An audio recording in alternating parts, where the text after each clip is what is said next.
Good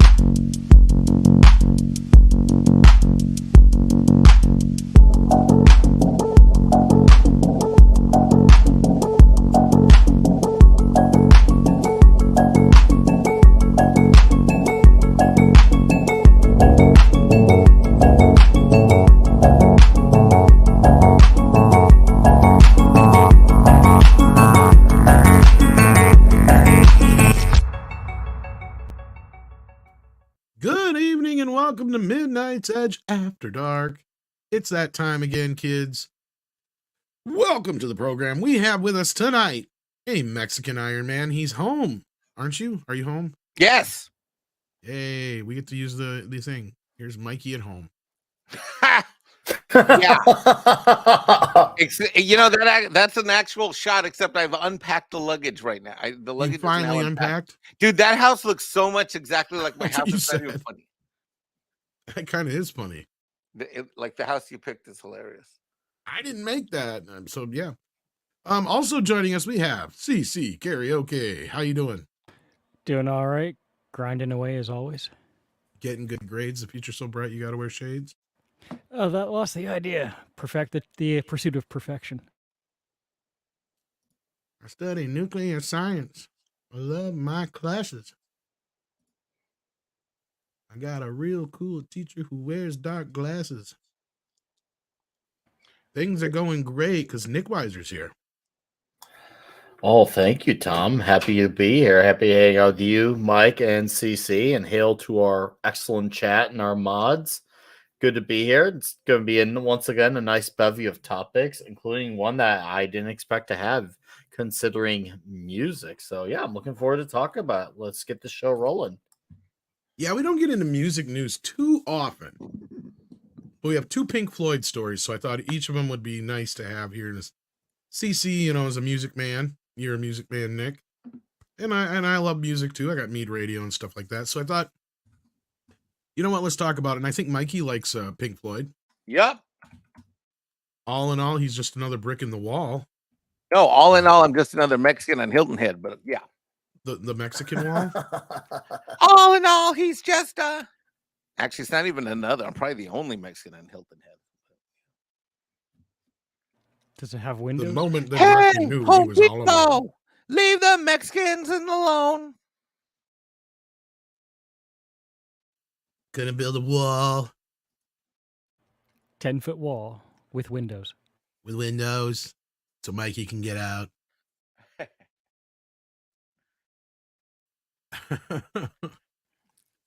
So yeah, we're gonna get into all that. We got a super chat already. Look at this.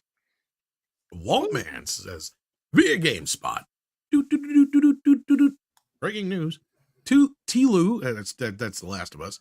Co-creator Neil Druckmann, or Drunkman, as I like to call him, doesn't care about the criticism for the second game, folks. I saw this.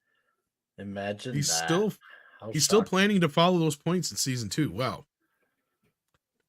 That's a pretty dumb move, don't you guys think? Yep. I'm not surprised. Yeah. I mean, anyone who's in his, let's just say, ideological circle, they're all like that. They never think that what they do is wrong because it benefits, quote unquote, their cause. So they're not capable of admitting that they can, get something wrong. They just think everything is right in their direction because it's what they want. So, not surprising. We had another music fan show up. Look at this. This is perfect timing. Well, good evening, everybody. And he's a freaking Scot. Scat. You're talking about music. I missed it. Sorry. I heard you motherfuckers deep fry pizza in Scotland. What the hell's up with that? We do. We deep fry Mars bars, pizza, ice cream, you name it. We'll deep fry it. Oh, now we got to go to Scotland, Nick. Oh, it's right, dude. Let's do this. There's nothing like going out. Nick will come back and tell the story of how I had a glorious heart attack. There's nothing like going out on a Saturday night, having a few drinks, and then getting a deep fried pizza, dripping with grease. Mikey's sounds like you guys are disgusting. A heart attack on a plate sounds like my natural habitat. We deep fry we can deep fry tacos. You name it, we'll deep fry it. Now we're talking here. Hard shell and soft. You can't eat any of that crap. Don't even. I'm eating KFC right now, but it's the chicken strip. What? You Well, know, they're a little bit more healthy. KFC's never Did you been the hear same. KFC brought back the double down? I saw that today when I went and picked up my I gotta KFC. get it. Nick, you You can don't have that need it. because you're still young and your metabolism still works. You know what? You know what my KFC has in it though? What? Shit. Oh, the combos. I love the combo ones. Yeah, that's why it's so crappy. Troy Pacelli gets us on our main topic today, or at least our first topic, let's say. Wait, what's this about Dark Side of the Moon, Floyd? I think I need to do a watch party of Dark Side of Oz real soon. You know what? I got Wizard of Oz in 3D and I've watched it with Dark Side of the Moon. That was pretty trippy. Groovy, spaced out, man. Yeah, man. Oh yeah, I was Yeah, stoked when I did man. it. Of course I was. A Mexican Iron Man sends us a member chat here from SXHBK. He says, why are Mexican Iron Man and Culture Casino never on the same show at the same time? Because they're the same person. What? Most definitely not. Hello. I'm kidding. No, it's because Culture's racist, Yep. Yep. He is.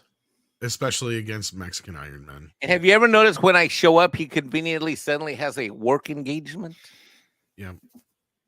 It's I love not. culture though. I mean, It's I not love- racist to be biased against Mexican Iron Man. It's natural. Yeah. What? And then he says, I'm sorry, mate. I'm just kidding. and Top Gun should have won Best Picture. Well, I don't know about Best Picture, but I think it should have at least got nominated. Where do you get 50-cent tacos on a Tuesday? I want to know this place, mythical, magical place.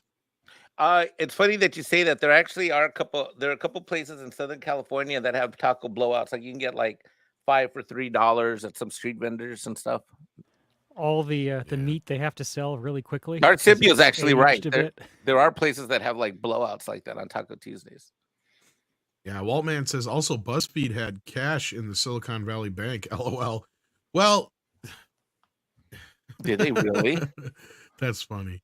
I wonder how much because they're insured up to so much, right, Mikey? $100,000 per account, up to $250,000 maximum per person, per bank, per social security number. There you go.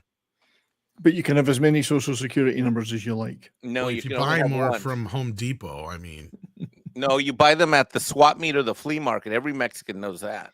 oh.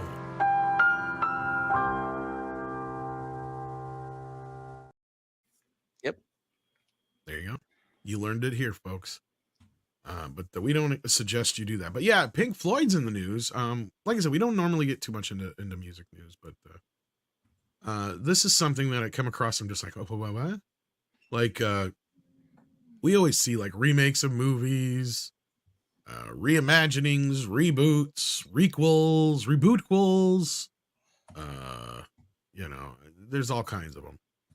But Roger Waters has decided he's going to re-record Dark Side of the Moon. And this time it's going to be without Pink Floyd. And he says the reason is because not enough people recognize what it's about. What it was I was saying then. I disagree with that. What? Well, here we go. Let's get in because okay, so I'm not even that old, and I still know who they are and what they are. And that album is the freaking like. Okay, go ahead. I'm gonna shut up.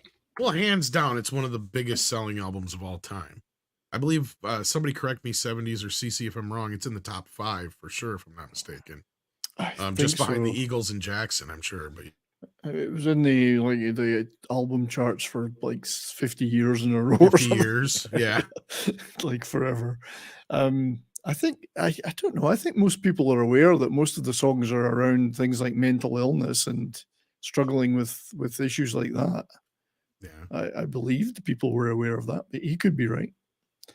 I mean, I have 5 or 6 copies myself. I'm not even kidding.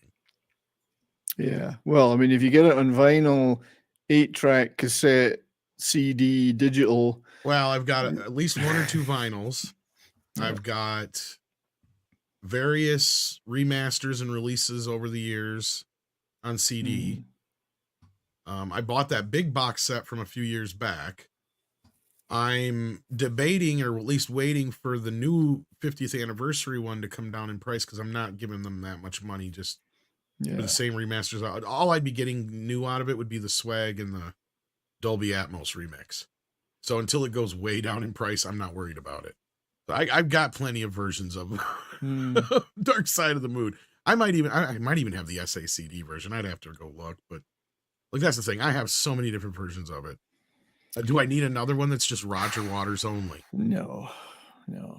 I mean, if fair play. I mean, he wrote most of the songs, if not all of them. I mean, I think some were co-written with Gilmour, and Time was written by Rick Wright, I think. But he do what he wants with it. But I mean, they nailed it first time out. So anything else is just window dressing, in my opinion. Yeah. So, you know, and CC and I were talking about this just before the show. This is not uncommon for artists to re-record their music sometimes. You used to have, in the days of K-Tel, they would do that crap all the time. You would even get duped once in a while. You go and you think you're buying a greatest hits album or something like that of your favorite band.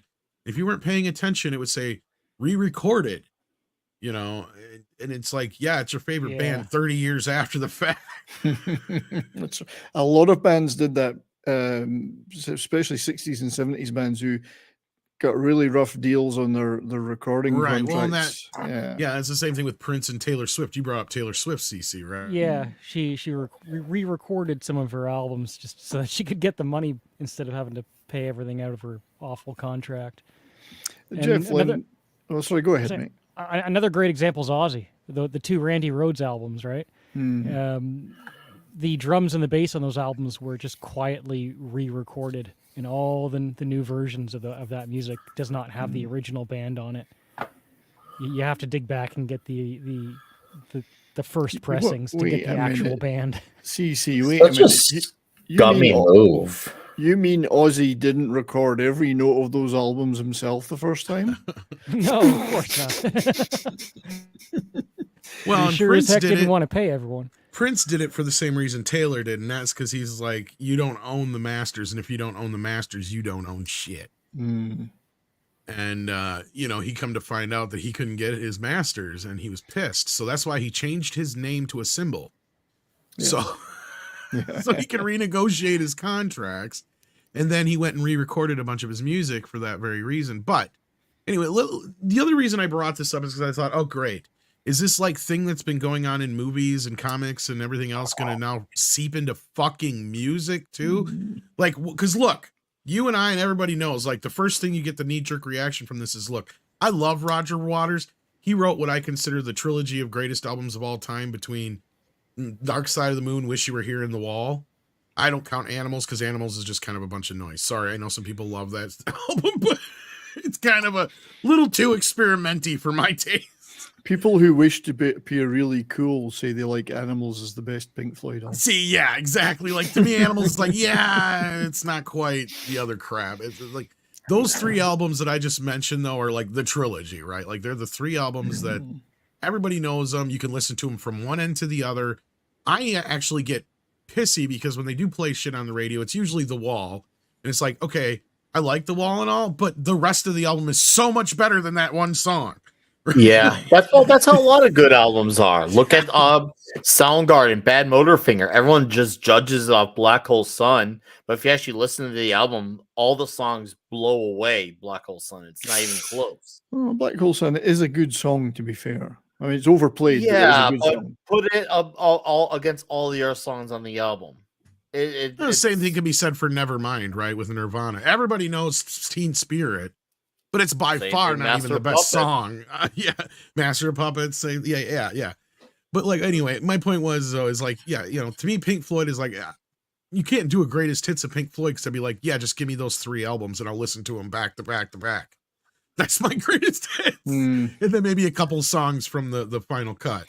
Like, Obscured by Clouds is great too. I'd go further back because I do like. Yeah, there's some of their older stuff, but their older stuff is not the same, right? It's almost like there's three different versions of Pink Floyd, right?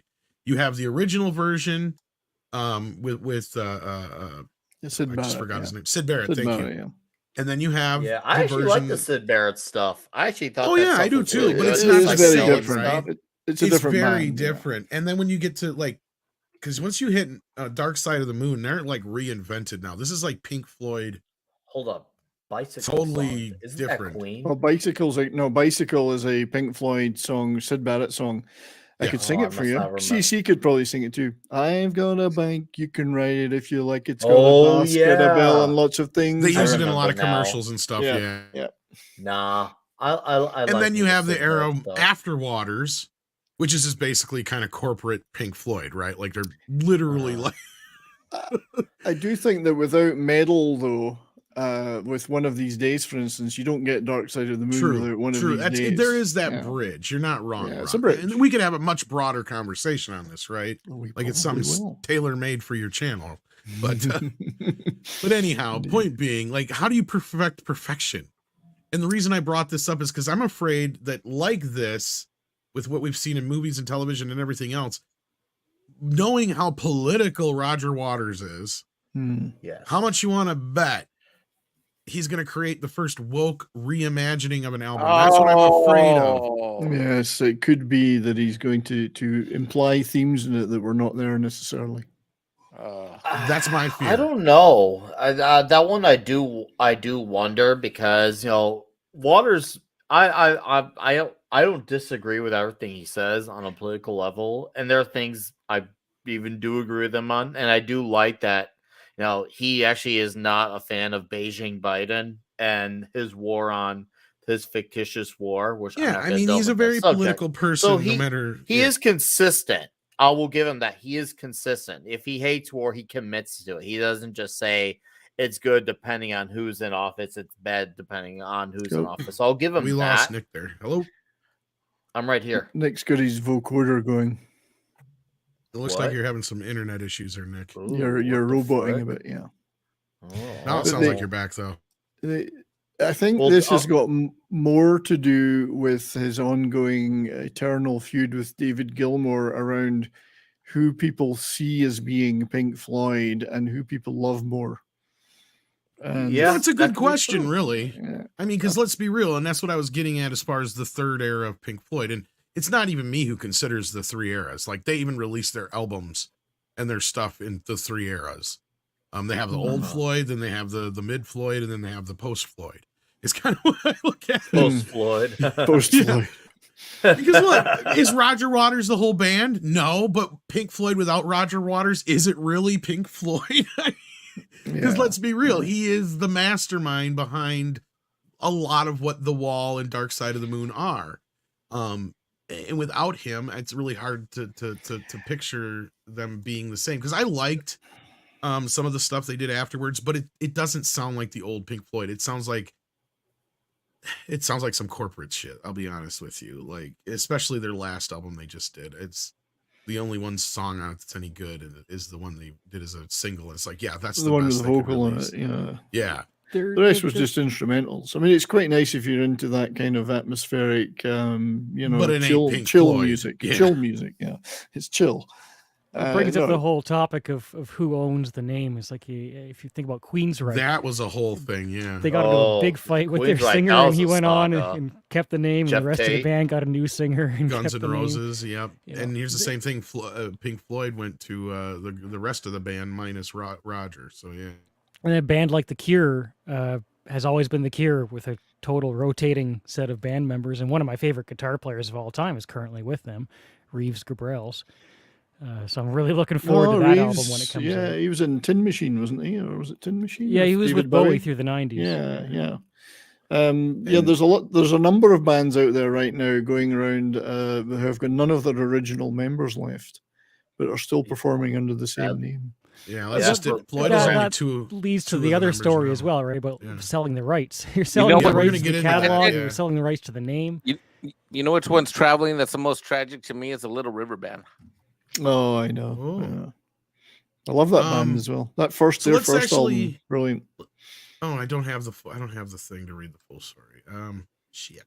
There's got to be other versions of it. Let me see if I can find another version of this story. I figure if he releases you, it as Rolling a Roger Stone. Waters album, that's a start, because then it is his creative license to, I mean, anyone's allowed to cover music. It can be called a cover, or he can call it reimaginings of his own work if he wants. But if it says Roger Waters on the title, as opposed to Pink Floyd, then I would give him a lot more leniency on that than if he tried to call it Pink Floyd. Well, and this was brought to my attention over at TJ Music, who's somebody we've had on my channel a long time ago, and I don't know if I consider him a friend, but an acquaintance of the channel. Good dude. He brought it to my attention through a video, and yeah, he's already put out some samples. So here's a bit of the Comfortably Numb. I can already hear the difference. Well, for one thing, Roger Waters may be many things, but he's not as good a vocalist as Dave Gilmour. Or musician, really. Yeah, well, Dave Gilmour used to mock him when they split and saying, I had to show him all his bass parts and how to play them. I don't mind that. That's not so bad. He was making it over-egging it a bit. He's not that bad. Yeah, Gilmour is the talent. Rogers was the visionary, more or less. It's kind of how it worked. Roger's a hard guy to warm to. That's the problem. Yeah. So, and I think that bugs him. And he did have a very fractious relationship with fans post Dark Side of the Moon. I mean, he would spit on them on stage, yell from the stage, and things like that. He'd kick them and scream. Well, that's at what them brought that whole thing up with the whole the wall, right? Yeah.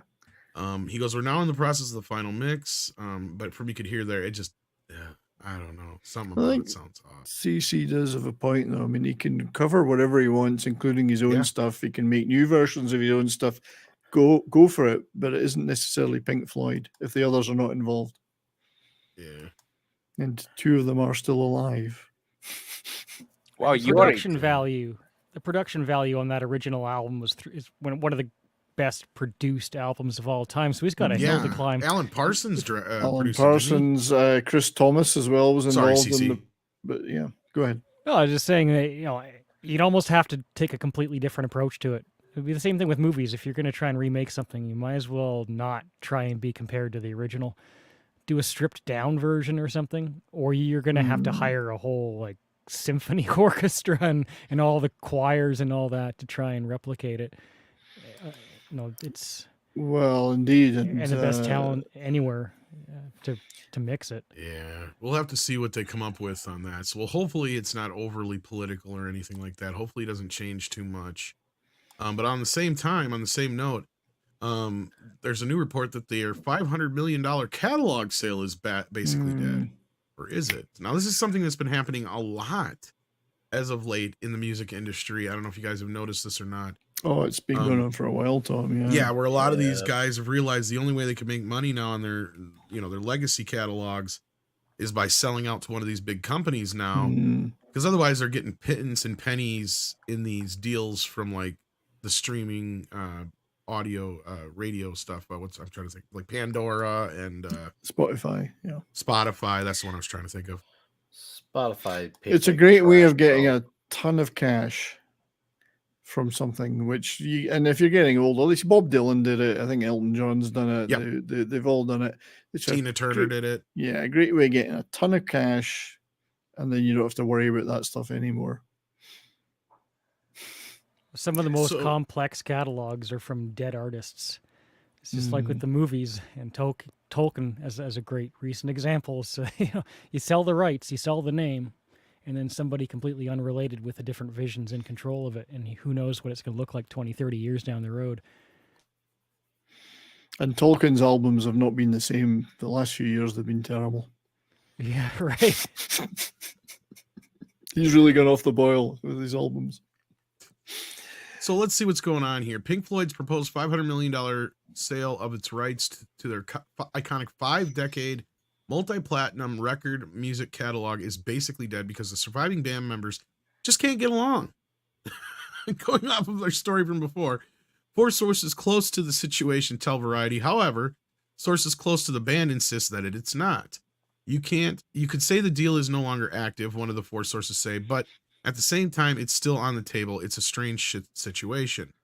It's par for the course with this long-running and continuous proposed deal, which sees Roger Waters and Dave Gilmour, the 2 long feuding principals of one of the most critically and financially successful acts of the rock era, taking public pot shots at each other while simultaneously trying to find enough common ground to close a deal sources say could reach $500 million.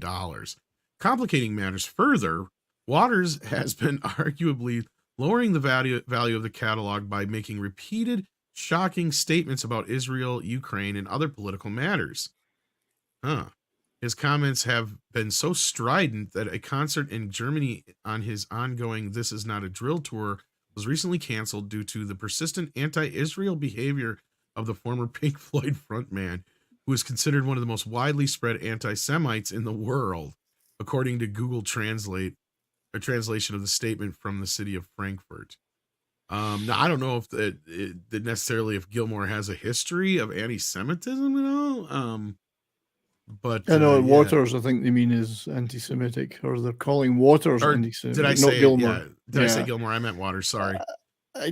Well, that's a debate for probably different channels, but it isn't necessarily saying you're anti the Israeli government's policies doesn't Right. necessarily make you anti-Semitic, which would be Roger Waters' argument in response. Yeah, but you're also talking about press outlets who are not trying to have good faith That's like what I was getting at, discussions on yeah. this. These people are just trying to make dots connect that don't, but they know that people who don't really think about these things, they just kind of take their word for it blindly because they see as well. Variety is considered a reputable outlet, so they wouldn't lie about this. But Well, I think this anyone goes with a along with brain what Nick knows was that. saying. Anyone with a brain knows that the news lies at least 78% of the time, and same with any big media outlet. Well, and I think this goes along with what you were saying, Nick, is that Roger doesn't always go with the grain, right? He doesn't automatically go, oh, well, that's what the left's thinking. Boom. I got to say that too. Like I said, he's consistent. Whether I agree or don't agree, I do at least acknowledge that he is stuck by his He's consistently an positions. asshole, yes. No, Yeah, and he doesn't No, that's always true asshole. too. That's true too. He hasn't always followed the party line, so to speak. Yeah, and that's which is fine. fair I'll play give to him him for that. that. Yeah.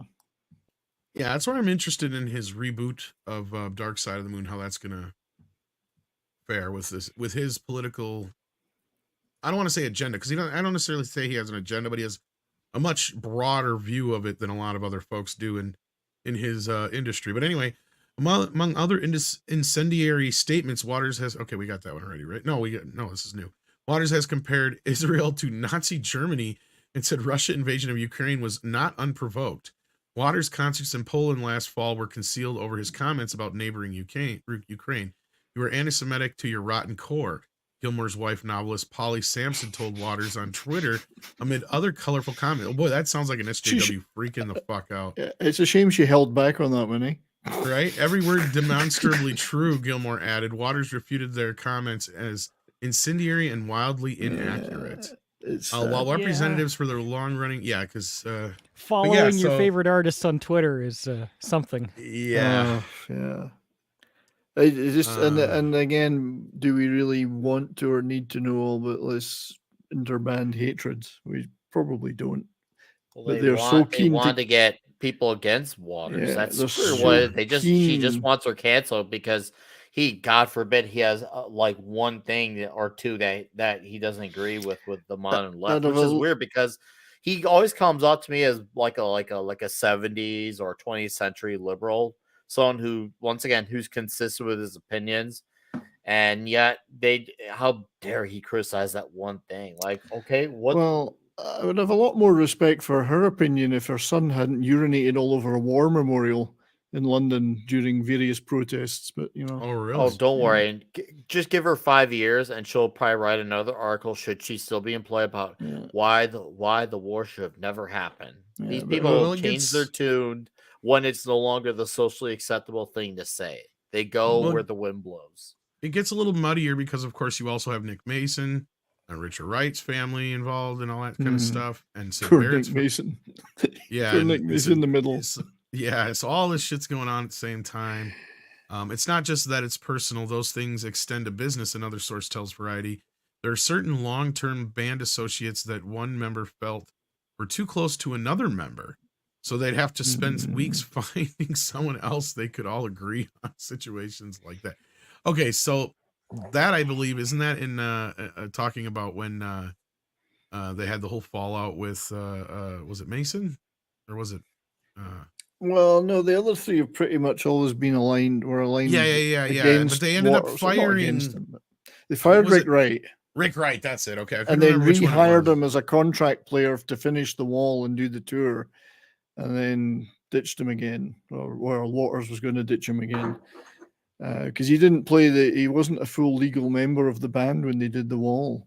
He was fired and rehired on a contract Well, and basis. Roger's side of it was, I think he was going through a divorce at the time, so he wasn't really showing up. Just wasn't up to it, yeah. Yeah, and he wasn't doing his part, and again, understandably from their point of view, I could see that.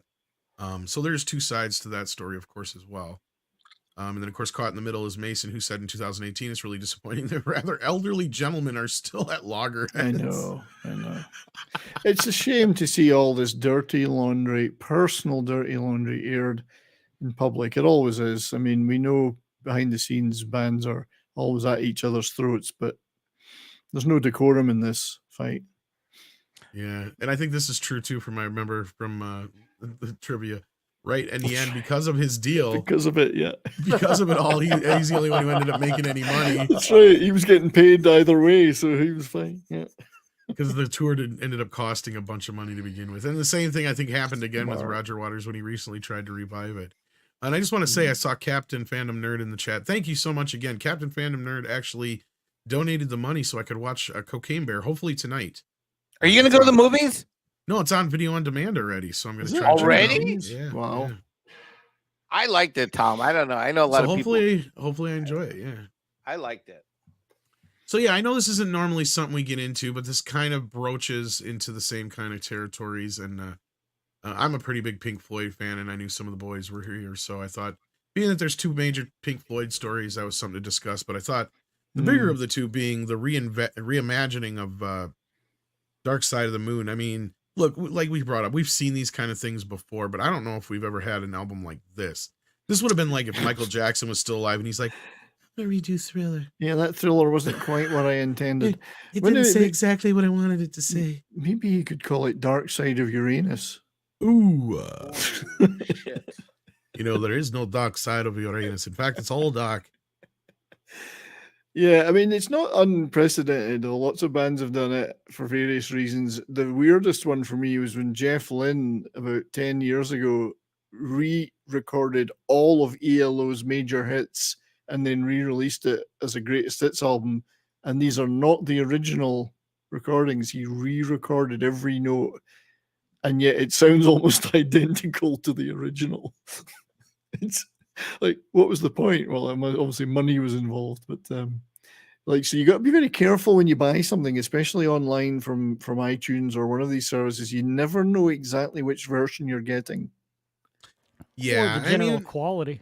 Yeah, go ahead, CC, because I'm sure you have a little bit to say about something. Well, I don't want to bore everyone, but there is a program called Spec, S-P-E-K. It's free, and you drop any audio file into it, and it tells you what the frequency cutoff is. One of the awful things, you know, especially on Amazon for the longest time, I don't know what they're doing lately.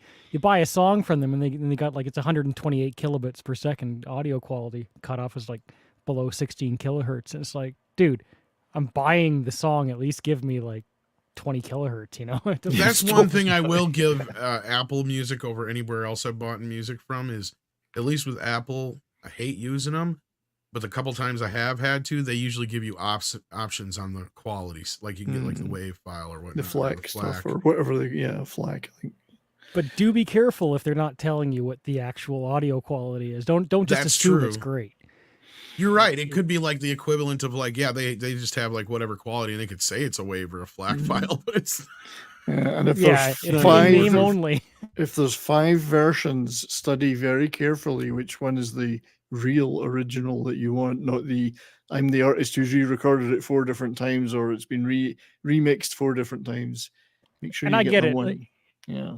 If you got 20, 30,000 songs in your playlist, I get not wanting to care about every individual thing, but quality control is definitely a factor. Well, it is, and I've noticed a big variation, like, because now that I've gotten into like the whole music thing with Mead Radio again, because I used to DJ, so it was one thing then. It didn't really matter because like I'm listening to shit in a bar usually, or some kind of like a ballroom with music blasting. It just has to be loud, right? That's all that they can understand what it is, and it has to be loud. So it didn't really matter about the quality at that time. So then after I got done DJing there and kind of in between started doing Mead Radio, I started collecting more soundtracks and getting more into sound quality, becoming more of an audiophile again, like I was when I was younger. And I just noticed the variations sometimes in just various releases, and stuff like that. So it's like I got, 3 different versions of the same album, but they're 3 different releases from different times. And sometimes don't even like say they're like a remaster or a special edition or anything like that. But they've come from a completely different master, or they've done something to it and it's changed. You have like the loudness wars of the 90s and early 2000s and stuff like that. Yep. That led into now you can hear it on most MP3s, like CC was talking about. And that's where what happens is when they brick wall these songs, you're losing some frequencies sometimes. So it's not totally dissimilar to what you do on 4K for you, right? yes. I mean, just because they say it's a 4K release of the movie, sometimes it's good and sometimes it's It's awful. still 4K of crap. It all yeah. depends. And that's All where of the sometimes music's people are the same, like, right? some people are like, oh, but the original record or the record sounds better than the CD. Maybe in certain cases, but like scientifically, no. There is no record that can handle the amount of information that a CD or a digital file can handle audibly. What you have, though, is how was it mastered?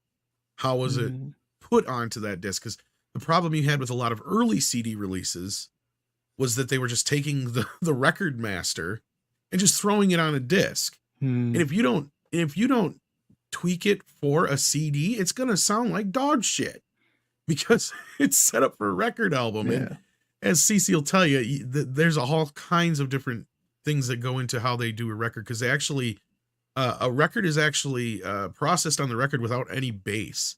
It's like like a reverse polarity. Help me out here, CC, because like your stereo itself actually has to reverse that to make it sound correct. I'm trying to think of how it's explained scientifically. But Don't you have to mix it so the left-hand scrunge bucket is into the wobble fire? something like that. Yeah. Hey, all I heard from that lot, Tom, was that you like to spend time This is in what the I'm talking about. It gets ballroom, the filtered. You gotta, ballroom. and then you gotta send it back through a filter. So there's Hmm. even that aspect of it. And what they did is they never remastered those original tapes that Hmm. were set up for record albums. Right? So like, of course they're gonna sound like garbage when you put them on a digital master. I guess, I mean, one Physical. really basic way I can put it is that if you raise the sound of, say, I'll just go with bass guitar and guitar, but I mean, obviously there's a lot more like synthesizer sounds and all that, but like you raise the sound of one instrument by like a couple tenths of a decibel, and it can completely erase the sound of another instrument. It really, it's so finely tuned. It does take skill. And when you remaster these things, if someone doesn't have, never mind the talent, but also like a speaker system that's going to tell them the truth, right? Because you can buy awful audio and then you're not hearing what you're actually hearing. And I mean, it's not completely unlike watching a movie on a different kind of a television screen or on a Yes. projector screen. Yeah. You know, how do you see it in a way that's going to be true to everybody's personal setup? And I was talking about the RIAA curve. Thank you, John Parson. That's what I was. This is why CC and a lot of bands would sneak in and out of the studio after the rest had left and mix it to put their own Yeah. instrument higher up in the mix. They would do Well, that. there's sometimes. that whole story about why Dio left Black Sabbath. That's right, yeah. But no, like there is something to this in the whole RIAA filter and stuff like that, because they didn't originally know how to deal with the difference, right? Like you have there's- so many variables in this, and I was gonna say, I can tell you how somebody can think a record album would sound better in a CD, because like you were just saying, some people don't even realize how their speakers work, right? You have usually 2 or 3 different speakers in your speaker for a reason, because a subwoofer cannot do higher levels, right? Higher tones. That's why you need a tweeter for the higher end stuff. But even those 2 can't handle mid-range. So a lot of times you'll have a mid-range speaker. And if you have proper speakers, then a CD is going to sound a hell of a lot better, as long as it's mastered correctly, than any record album will. But if you're listening to a set of shit speakers, and sometimes, guess what? A record album is going to sound better because you're getting those same frequencies, because a record album has less frequency response than a CD does. A CD has a lot more frequency response, so there's stuff you're not hearing probably. So it's not going to sound as good. There's ways about this, and I get it. I can accept somebody going, I like a record because I like to be able to hold on to it. I like the way it sounds.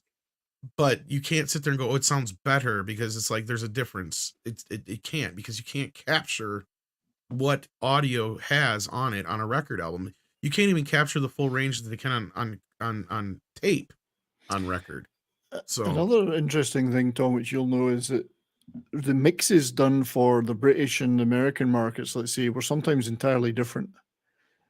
there's that So, too. Yeah. You have all like, kinds of variations. Like the Beatles albums are great examples, right? very Because big one, yeah. Capitol took the first 2 or 3 Beatles albums and they completely Yeah. fucked with them. Yeah, the bottom end on the American releases is much deeper than the British ones, because EMI in their wisdom didn't like too much bass on records, because they thought it would make everyone's needle jump on the record player. In America, they didn't have that. They had a lot deeper bass sound, particularly on the soul stuff and R&B stuff. So you'll hear very different mixes for an early Beatles from one to the other. You know, it's very interesting. You never know what you're going to get sometimes. Boots anytime I have the same feeling, except replace records with Asianly. Yeah. Oh my. Let's see what you guys are saying here. We've got Marks 47 who says MIMTOS violated. Mexican That's Iron Mexican Man. Iron Man terms of service. Another simple. I didn't sign those. And I never signed it either. Any other items still unpacked? I don't know. I think I unpacked everything. I think. Okay. Did you get anything in the mail you haven't opened yet? Maybe. I don't know. I got a couple things today, and I got the videos. I just haven't uploaded them yet.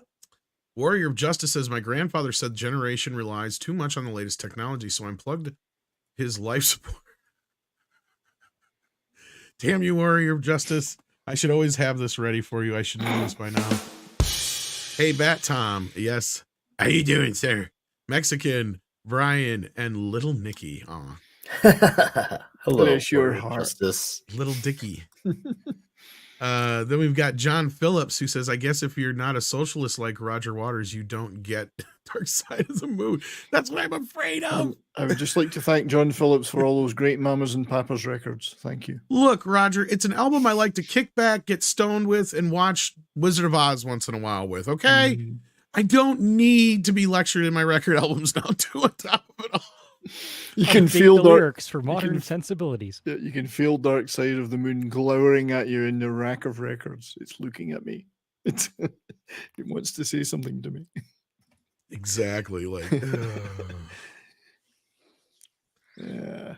that's what I'm afraid of. I hope I'm wrong. But anyway, the Lord Akira has become a member. Thank you so much. What level? Did we see which level?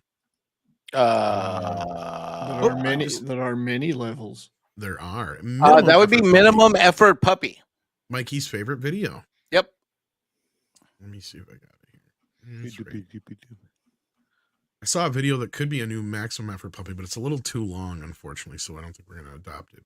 But we do love puppy videos. Yeah. And then we've got Dearest here who says 3.141592358979323 Dutch apple pie. It's a pie joke. Mm. And then we got a pooper sticker from Mr. Buttcrack Media. Thank you so very much. And then Bass Player 2011 if he says there are a few streaming services that offer full FLAC and WAV files. Tidal is one of them, but it's a bit pricey. Okay, well, thank you. Yeah, I'd like to find a place where it's real simple. I don't have to have a proprietary thing. I don't have to do all this stupid crap with an app that I can just go to. And that's the one reason why I like Amazon, although CC is right. It's all MP3 files of varying quality very bad on Amazon, unfortunately. So some of them sound like they've been recorded on a portable cassette player. Yeah. This is the new potato edition, right? That's right. But now, the moment everybody's been waiting for in the chat. Sorry, go ahead, Nick. What you can say? I was just gonna say, I really like the interaction and the banter on the chat. They're really, really breaking this down and dissecting it. I'm equally immersed between what we are saying and the chat. They got everyone's really putting their best foot forward on the conversation. I like it. Yeah, I mean, I was hoping it was going to be a popular thing. I wasn't sure how many people were going to react to it, or how people were going to. Well, react to it. this chat, I think, is reflective of how we started off this discussion, which is that, I mean, this is one of the most important albums that has ever existed. This is what I mean. To have the viewpoint that, hey, it's kind of obscure, people don't know it, is just lunacy. It's flat out lunacy. I think I know the answer. What? I'm pretty sure it's money. Dun, dun, dun, dun, dun. 7/8 time. How mad is that? 7/8 time. Who does things in 7/8 time? Nah, sorry, I had to do that joke. No, Pretty that's good. right. That was pretty good timing, Tom. That was like really good timing. Get your hands off of my stack. Money. What's I love that amusing bass line. though One is of the that- greatest fucking bass lines in rock and roll history. You know it as soon as you hear it too, right? You remember the Pink Floyd? I don't blame them trying to make a bit of money now because their investment manager ripped them off in the 70s and they lost every penny they had. They had their Yeah. money That stolen part from them. I understand. I'm not gonna knock on for that because that was at a time where bands were, I don't say like naive and gullible, but they were definitely less understanding of the business because they're just so like excited just to be like, hey, we're hitting the big time. And they were just so happy that their music was getting out there. They didn't foresee that they're gonna be signing contracts to a bunch of people with shady business practices. And now obviously nowadays, if you're in a band, you can't just be in a band. Nowadays, you also have to be a business too, because you gotta make sure you look over deals should you choose to sign a contract Yeah. that you're not getting screwed over and have more Nick's say, right. or just go the independent route. And He it's said, more than "Come in here." contracts. It's also about rights. The whole Little River Band thing is that these guys had Little River Band. They had no clue that they were actually signing over the rights to their own name. Yeah. They were so Yep, worried exactly. about tour dates and revenues from touring and or residuals that they just lost focus of everything that matters, and it all matters. Well, not only that, you have to pay the record company back. That's usually what they don't tell you up front either, is that everything you're getting is on like a loan, right? Like, sure, you're getting $25,000 up front for your album or whatever, but if you don't make that much, then they'll take that out of your hide. You're not seeing any of that money, and whatever your traveling expenses are, your concert expenses, they make you pay for that crap usually. Right. They literally say, "Come in here, dear boy, have a cigar. You're gonna go far." It's actually a potential future topic on any channel, maybe 70s rock fan for you. And Rick Vito talks a lot about the consolidation of the music Indeed. business in the 90s towards the 2000s. Nobody got How- that reference, seriously. Sorry. Come in here, dear boy, have a Whoosh, cigar. You're gonna God. go far. Waka, waka. I didn't get it. It's Pink Floyd, man. It's the other Pink song. Floyd cigar from Wish You Were Here. Yeah. By the way, which one's pink? Yeah. Great song. Hey, there was a completely fake Fleetwood Mac out there once.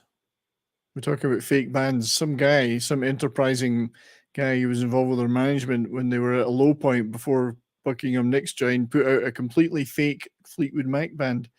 And they were like, so the real band were like, who the hell are these guys? I think I used that image for my I used to anyway. Whenever we talk about rumors, it was like a fake. I don't know, maybe they're just a tribute. Yeah, but there was a But completely I love fake Fleetwood band. Mac. Yeah, we do. They love you too. Theme song of my dating life. Tell me lies. Tell me. Hey, Tell me, sweet little lie. Has anybody been watching Daisy Jones and the Six on Amazon? No.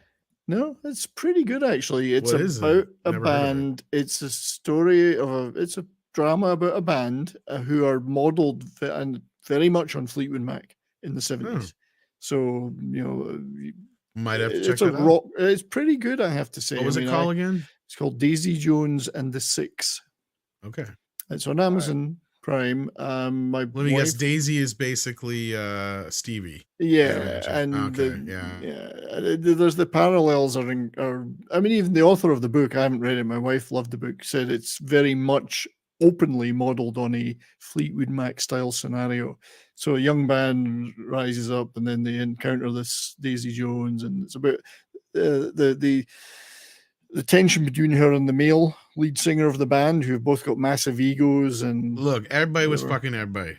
yeah. Exactly. And it's kind of like that, but it's actually quite funny, and the songs in it are pretty good. And it does tell, and they're up in Laurel Canyon, and it's all that. This era is what and stuff. happens when you add estrogen to a band. It's just like a movie set. And I remind people, when you get a lot of pretty people together, they Like to the five fuck a of lot. us? Yes. Only we don't have any women here, man. I'm not banging 70s rock fan. I'm just saying. That's right. Well, I mean, if Culture was here, at least somebody would have the hair. Yeah, but it's a pretty good show. But he's so I'd racist. recommend giving it a go. You know, All right, That was pretty Daisy and the racist, Six. Tom. Timothy Oliphant is the road manager, and he's pretty awesome, I have to say. Oh, I love Timothy Oliphant. Yeah, That's he's cool. the road I'll have to check it manager. out And now. he's quite funny. Yeah, and it's got the Chateau Marmont stuff seen in it and all that. And it's pretty. It's pretty cool. Mecha J says, you think Rogers will always re-record the, well, also I think he means re-record The Wall and Wish You Were Here Next.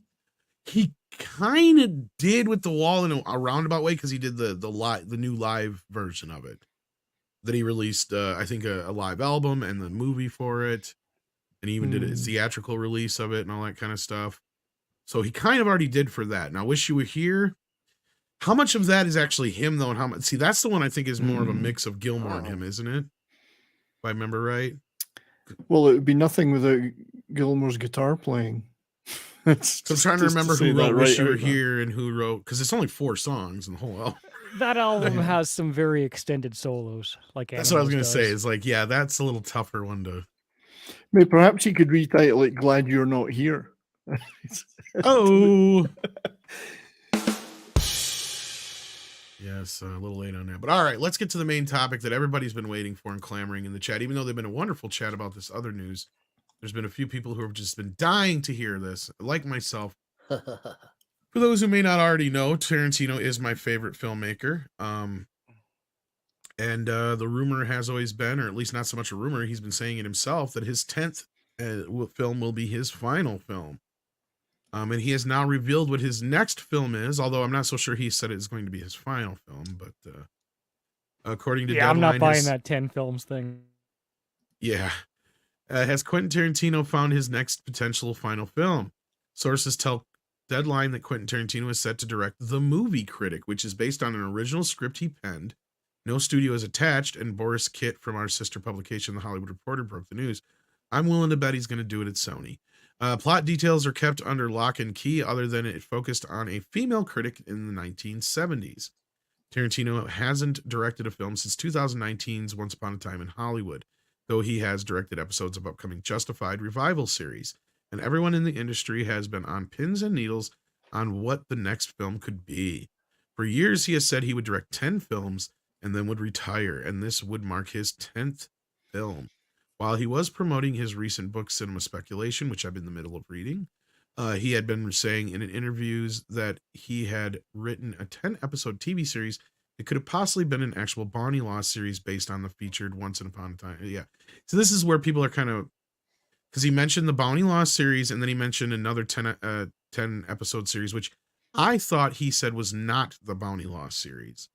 But anyway, and it says it is unknown that it will come of that if he chooses to shoot this next.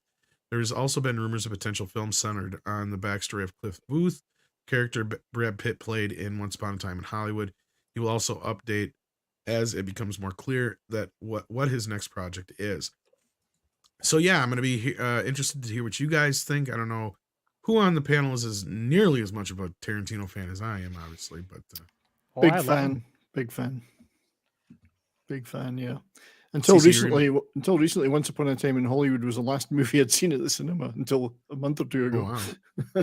CC was going to say something too there real quick. Sorry, CC. No, I was No, just saying fine. I love Tarantino. I mean, he's one of those directors I'll watch his movies more than once, twice, 3 times, 5 times. You know, can't say that about everyone.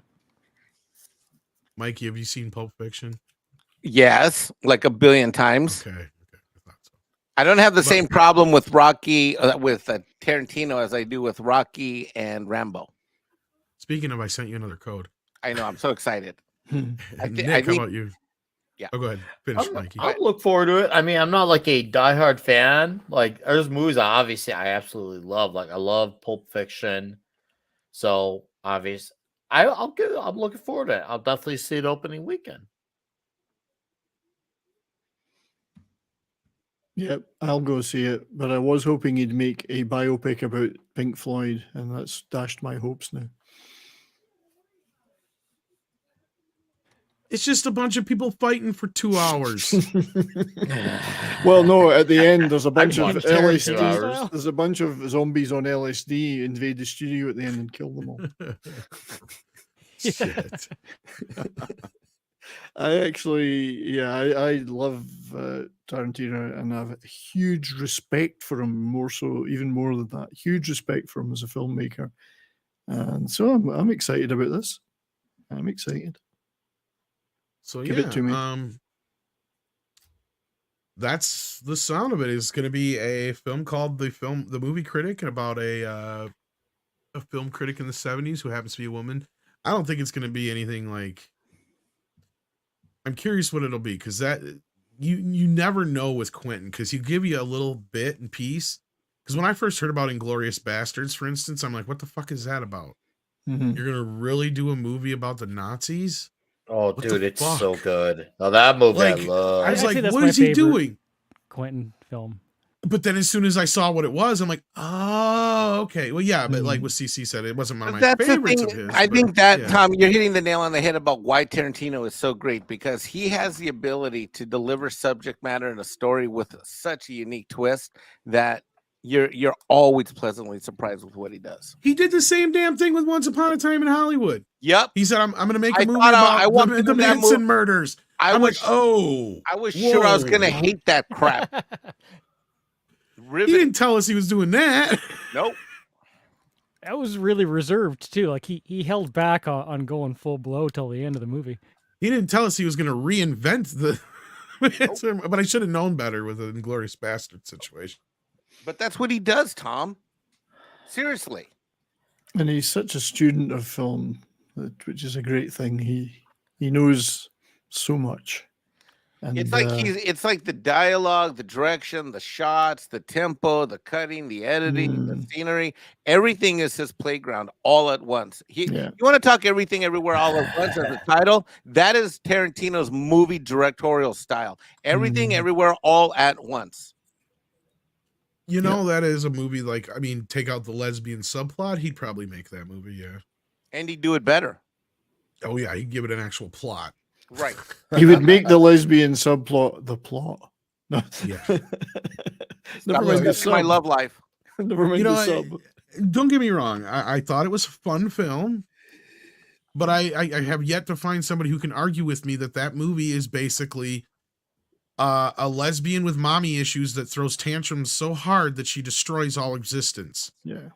And lesbian love is easier with hot dogs for fingers. I'm just gonna say it. That's all I learned from that movie.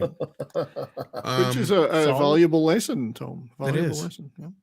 And Daryl Brewer I says learned that we're in wrong. high school. Well, the answer to everything is 42. 42. Just don't get the hot dog stuck. Ooh. Problem with everything is it's not as smart as it thinks it is. And for me, it was a one and done. I've seen it now. I'll never watch it again. It was visually stunning. It was but, bombardment of the senses, audibly and visually. Like, I never even mentioned the audible part. Like, the Dolby Atmos soundtrack on that is amazing.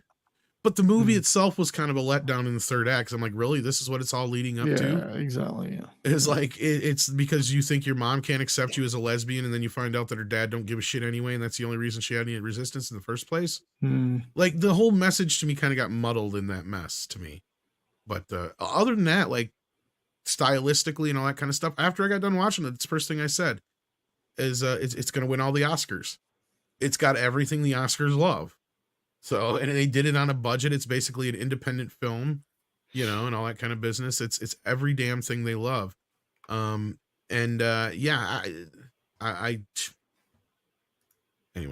Warrior of Justice says, my elderly relatives like to tease me at weddings saying you're next.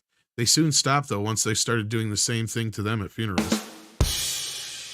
Oh. Bebop Boop just sent this one in and says, what's your thoughts on Pauline Kael as a critic?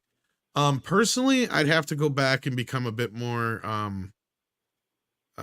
familiar with her. I know it's funny you bring this up, Bebop Boop. And this is why I'm not freaking out about Tarantino doing a movie about a film critic that's a female. chances are she's going to be based on Pauline because he has this huge thing with her as a film critic. And I'm just curious what he's going to do around that, right? It's not about Jay Sherman. No. It stinks. I'm disappointed now. Well, I mean, I admire Pauline Kael if for nothing else, the fact that she loved The Warriors, which is one of my favorite movies. So Look, well done, Pauline. We got to look at it from a Tarantino Yeah. lens, and that's where Mikey was trying to say too before about him. He'll come out and say, "Oh, I'm going to do a movie about the Manson murders." You would not say, like, if you were going to explain Once Upon a Time to Hollywood to somebody, that's one of the last things you'd say to them. So when he says, I'm going to do a film about a female critic, it's like, okay, so what's he going to do? He's going to do a movie about a female film critic who actually gets sucked up into some real, like, espionage or something is what it's going to be about. Right. You know what I mean? It's going to be like She'll nothing end that up we're expecting. in the Soviet bloc or something. And Yeah, like she's a spy. It's like, shit, she's going to a movie premiere and it's all exactly. You got to think like Tarantino does in a way. And even I can't, to a point where I'm like, I'm just spitting in the wind here. I just know I cannot expect it to just be a, like a it's not going to be a docudrama about Pauline Kael. I guarantee you. Right? Like, that's my point. No. But yeah, I know he talks about her a lot. So like, I'm sure that she's going to be the inspiration for the character. Now the story, we have no idea. Seeing if it's and I got to tell you right now, after some deep into cinema speculation and what he's talking about, I'm already kind of imagining what he's got in mind. I can see the building blocks that led him to this. He's going to do a movie set in the 70s, obviously about this film critic, and she's going to get sucked up into some real shit. And it's going to pay homage to all his favorite films of the 70s, like he always does, and it's going to be like that. I guarantee you it's going to be something. She was a very big hater of Clint Eastwood movies and things like that, so you never know what you might make of that if it's a similar character. Well, I don't know about a hatred of them. She didn't. Sorry, I thought she didn't. No, she didn't. Oh, like gotcha. Clint Eastwood. She liked things like The Warriors, Peckinpah, and Walter Hill. She wasn't so bad with. She hated Clint Eastwood movies. So we'll see. And she hated things like Clockwork Orange, 2001. So I'm just thinking it's going to probably be something like The Getaway or something like that, because that's the kind of shit that Tarantino likes from the 70s. So it'll be something along those lines, or Bullet. Like, because he's bigger into Steve McQueen and shit like that in the 70s.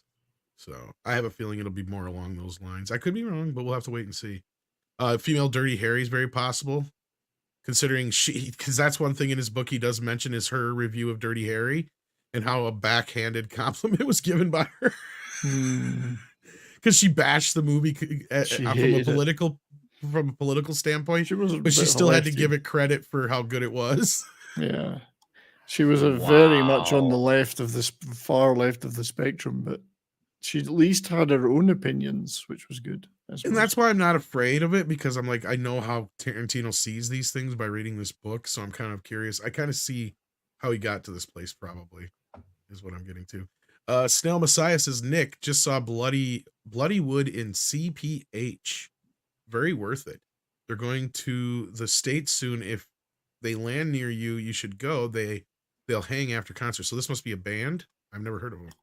It is a band. I'll admit it's not my kind of band, but I do have many friends who are into them. Yeah, and they are most definitely going to, because they're coming to Chicago in May. And I hear it's a fun show, and I'm glad you enjoyed it, and I have a feeling my friends who are going are going to enjoy it as well. I've heard quite a bit about them. I think they're from like India or something like that. They're Indian, yeah.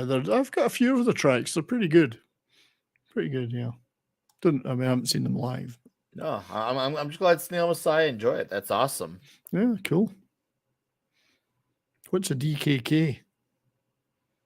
Danish Corona. Oh, is it Danish? Like that? Yeah, okay. Danish. Right.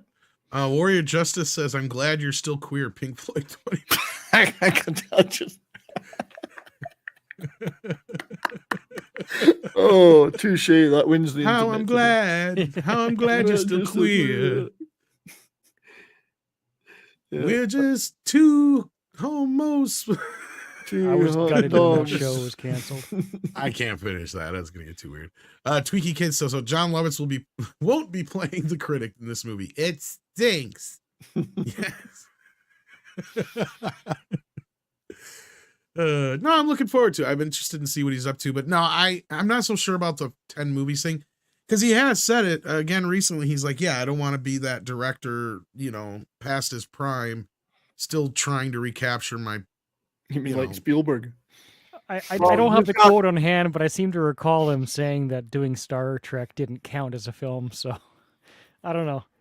Eventually, he's going to have something he wants to do. I'm not sure if he was going to direct it or not. He might have only was going to be producing it. But here's the thing: is you're right, CC. I think that's the thing we kind of have to keep in mind is I'm sure he'll continue to produce. He obviously loves directing television. I think he's going to do a lot more long long format, multi-season television. Maybe not even multi-season, but just like one shots, like the Bounty Law thing and some other stuff he's talked about doing. And that is kind of the same thing as him doing a movie, but it's just going to be in a couple episodes because he's had a pretty good relationship with Netflix. I'm pissed they took down the Hateful Eight extended cut, but yeah. Hopefully that's a sign it's going to finally get released on disc, though. But yeah, that's the main topics I had for today. Was there anything else you guys wanted to discuss? I didn't know if there was anything. Not specifically. Go ahead, Nick. I was gonna say I guess you can make it officially official that Quantumania is officially the first MCU bomb. Yeah. I mean, that is kind of news because Black Widow is always kind of debatable considering the conditions that the movie came in, and Eternals and Feng Shui, obviously were underperformers, but considering Ant-Man had much more hype for that movie versus those other movies, and it's doing less worldwide than the previous two movies, on a worldwide number. And if you adjust the number for inflation, Ant-Man 1 still beats Quantumania. I feel like that, obviously, just amongst us as a discussion, obviously there's not really many articles addressing it, but I feel like that's definitely holy crud. This was the first Phase 5 movie introducing their big bad villain for movies to come. Well, how dead this is a it very bad sign. Nick, are you saying that it's floppier than Mike when he has to jump out of the window when the husband comes home? You know what? I'm trying to do serious commentary here, people. Okay, this is so bad, Mike. It is so bad that they are trying to blame the poor performance of the film on the Reddit leaks. And in fact, Marvel wants get out of here, Tom. Marvel wants to go after whoever it was that leaked this. I shit you not. So they're saying that the reason it's bad is because. So the reason it's bad. Wait, I have a question. Hold on, give me a second, Nick. So, Tom, you're saying the reason that the spin is that it's not doing well because people didn't go watch it because the plot leaked on Reddit? Because they knew how bad it was going to be. They want damages. Get the F out of here. Are you? We can't. I shit you not. Come on. Luckily, Reddit told them to go fuck themselves. Reddit's a cesspit. I mean, Is this Disney, actual Disney, for real? Yes. Okay, so I'll read the story here. Nick, did you have something quick to say before we jumped into the? Oh no, go ahead. Okay, all right. He came into the bedroom window. Disney Marvel is trying to track down the identity of the person or people who allegedly released 63-page transcript of dialogue from Ant-Man and the Wasp: Quantumania online. Something that happened and we didn't even pay attention to it. That's how much we didn't give a shit. Okay. 1 month before the film's theatrical premiere. I heard about it, but I didn't care. A request filed Friday, March 10th, on behalf of Marvel in federal district court in California. So yes, this is legit. Shit. Asked the court to issue a subpoena to compel Reddit to identify the person or group responsible for sharing dialogue from Quantumania to the Marvel Spoilers Reddit board. On or about January 20th, 2023, the film starring Paul Rudd, blah, blah, blah, blah, blah, blah, blah, fucking blah. Nobody cares. Marvel requested all identifying information of the user UMSS mods, as well as that of any other users responsible for posting, editing, and or maintaining the content. Now, you guys are probably wondering what it is exactly that they did. Okay. What happened was somebody got their hands on a script for the translation in another language. Now, I'm not even specifically sure which language it was. So then they translated it and put it on Reddit. Okay. Not a video, but a translation of the subtitle script. Okay. That's what happened. When asked for comment, Reddit spokesperson declined to say if the company intended to comply with the information request by Marvel. Reddit is committed to protecting our users' privacy. We have rigorous process in place to assess legal requests and object when appropriate. So in other words, he's telling them to go fucking fuck themselves, basically. They think that tens of millions of people saw this script and decided not to see Yeah. the movie because of it. Yeah. Because that's I what was it would barely take. even aware of it and didn't give a shit. That's how much exactly. Yes, CC, you're hitting the nail. That's the thing here, because help me out here, Mike. I know you're not a lawyer, but you're No. the closest thing on the panel to a lawyer. Do you really think they have any way, shape, or form of going after this said individual and assessing any kind of damages, even if they could? Absolutely not. And in reality, what this signals more than anything else are a couple things. One, they're paranoid because they got a leak and they want to find who that leak is through discovery in a roundabout way. And number two, they truly are pissed that this movie has tanked, because to go through the process of actually having lawyers go and do this means that they are very keenly aware that their phase 5 indeed is taking a dive. It's shocking. I'm in shock. I mean, This is especially them not taking responsibility for a shitty movie. You hit the nail on the head right off the top of it. And I think that through discovery, they want to see where the linkage is and circle back to who helped this leak happen. And that also, I mean, it validates that some of the Reddit leaks are in fact, legit. Now they're citing a DMCA takedown, which certain things do kind of fall in that purview. Scripts sometimes do. But in this case, I would argue, and I think that anybody's going to argue, that this falls under the First Amendment, right? Freedom of the press, Freedom of Information Act, whatever you want to call it. Because to me, Disney even trying to do this is going to be like, they're going to get laughed out of court. Yeah. Because first of all, unless they have some legal means of going after this individual in whatever country they're from, that means they're going to have to extradite this individual. And that's how easy do you think that's going to fucking be over a goddamned movie script? It's not happening. That's gotten exactly. It ain't happening. They're trying to deflect right now is what this is. I would say at best. Oh yeah, a distraction from their official first failure. It is, and it's like you just because you say, oh, it's from Reddit, you have to prove that. You got to think about the amount of active users on Reddit. How many of them talk about this movie? Like you can't prove. You literally cannot prove that unless you have everyone in the world on video, recorded saying, oh, look at the script. Like, well, I talked to somebody and they said that the likelihood of what Disney is up to here is this, and this is the basic I got from. So I talked to somebody in between the Mr. H stream and this to kind of assess their idea of what's going on here, and they said, look, all Disney really wants here is they want to find out who did it, because if they know who did it and they're under an NDA or they work for them, then they can go after them. That's what I just said. They want to find out who did it. Other than that, they have no grounds for jack squat, because this is the problem they're not even thinking of or taking, and they're hoping isn't the case. This is probably a third party already that has put this information out there. So likely they're screwed. So it's just a lot of posturing and peacocking on Disney's behalf. Because let's be real. What kind of damages are they going to be able to pull from an individual or individuals that are even going to remotely come near the amount of money that they're going to then they've lost? And then they got to prove that there's a possibility they could have. They're going to have a hard time making that argument with the last few Marvel movies.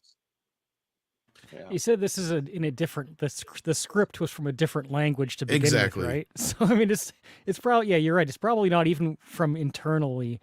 It's coming from a different country, from a separate organization that they hire to do these the dubs of the movie or something like that. And the movie tanked, not just a little bit. It tanked hard. It tanked by hundreds of millions against the Phase 4 films. So I mean, the amount of money you would need to try and cover those losses is so immense that and not only that, they'd have to prove in a court of law that all these people read these leaks and they specifically didn't go see the movie because of these leaks. which is Well, impossible. and the numbers, and that's what I was saying. It's impossible, right? Even at like $15 a ticket, you're talking tens of millions of people to cover the difference with how badly this movie tanked. They're gonna have their argument is gonna be based on expectations, right, Mikey? That's the only way they can go at this, I would say. Yes, but I think the real issue here is that they want to find out who this happened and why this happened. And I'm gonna reference something back you said a long time ago, and this was like weeks ago. That for this to happen right now, think of the line like this is the hooker that's been thrown into the water for them to fish. That Monday morning meeting, Tom, that you talked about, that Monday after that first weekend, must have been one hell of a Feige Disney meeting when they were looked at the results. because if you think about it, it must be rough in there for them to do this. For this to surface up as a way that they're going to try to find out who did this and or whatever, that means that there is like the shit is hitting the fan internally. Let's hope so. What do you think about that, Tom? I think so, and I was talking not so much the Monday right after an opening, because I think the opening weekend they were okay with. I think it was that. No, they were. It was the best of the franchise. Technically, it was, and I have to say technically because if you once you have to do adjust for inflation, I think the second movie is slightly better if you adjust for inflation. I think they sold like a million more tickets, but if we're gonna just play fair to their side. And you don't adjust for inflation, it was a good opening weekend. Like that wasn't a bad number. Like that's not thinking from that. It was a franchise best. And so once again, the red logic just doesn't make sense. Like, what if all the people who went opening weekend on the biggest weekend of the franchise of the Ant-Man movies went and spoiled it? Are they considered like people who, it's just nothing about this makes sense to like I feel like they've got no water to hold in this argument. It is as dumb as that other YouTuber that I retweeted before I realized he was a YouTuber talking about how people should be prosecuted for leaking spoilers for Scream 6. I'm like, seriously, get over yourself. Yeah. Right? It's terrible. It's stupid. Nobody should go to jail over no fucking spoilers or be prosecuted or whatever the hell you want to call it. Same difference here. Nothing's going to come of this. This is a little bit different scenario here. Like there is some grounds Disney might have, but not the grounds they're expecting. Like the most they're going to be able to do, like what Mikey's saying, is maybe hopefully find out who did this, and if they in some remote way work for them, fire them. Yeah, fire them. But nobody's got the amount of money to pay them what they're going to say. It's because they're going to try and go after like $200-300 million easy. Oh yeah, easily. And that's their expectation here. But yeah. Despite all this, I still think Guardians still has a possible chance of making some money. I'm not gonna like just rule it out just yet. I think it's still gonna like, do okay at the very minimum. I'm not gonna rule out, even though my interest is not as much there with Adam Warlock and all that. But it could still be good. I'm sure I'll see it. But I'm curious to see what's gonna become of the Marvels because of this. Like Captain Marvel, like even if you take out the Brie Larson Sigma, it was sandwiched in between Infinity War and Endgame. It was hyped as this movie you needed to see as a thing to in order to be ready for Endgame. And then Endgame happens and she's in the movie for not even 20 minutes. And then she's had a few cameos in post-credit scenes and a TV show, that two things that weren't really talked about.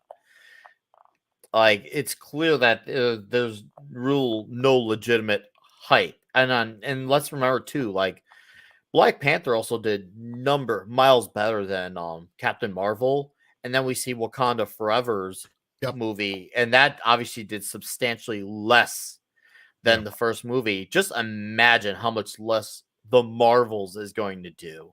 Yeah, and Putin's cat here brings up exactly the point I was making earlier, is unless it's verbatim.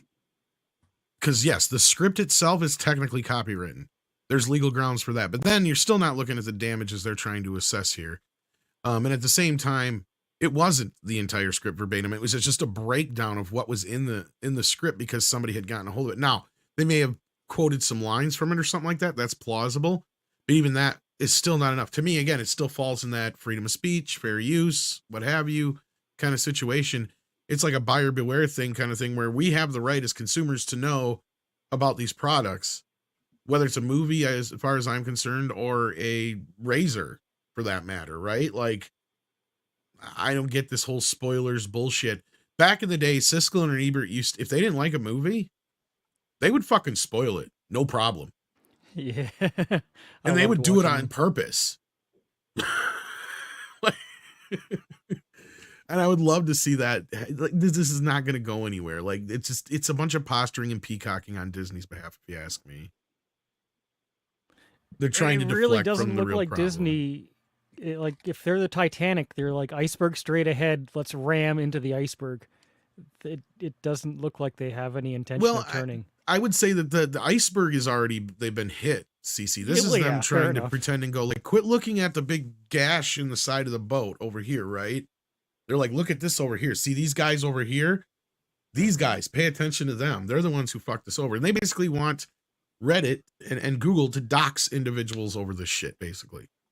Absolutely insane. Like, just take the loss and just say, no, hey, we screwed up. And like, it just, everything about this is just a mess. Just take ownership. You screwed up.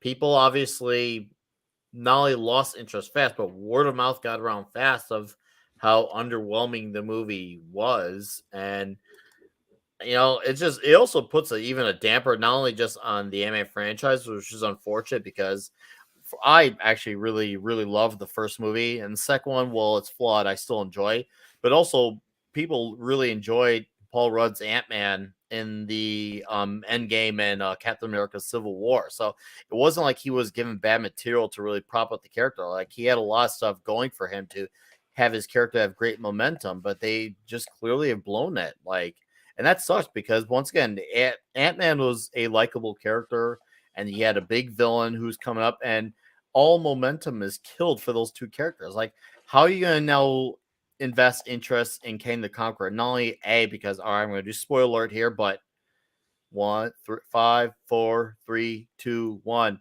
Kang the Conqueror lost to Ant-Man. How do you promote that as a big bad villain? So and I'm not powerful, saying isn't as a he? diss to Ant-Man. I'm just saying his debut, technically, because obviously he was in Loki as a variant, he lost. That Twice. It doesn't feel, and technically twice. You're right, Tom. If you think of it like that, like this, none of this makes any sense.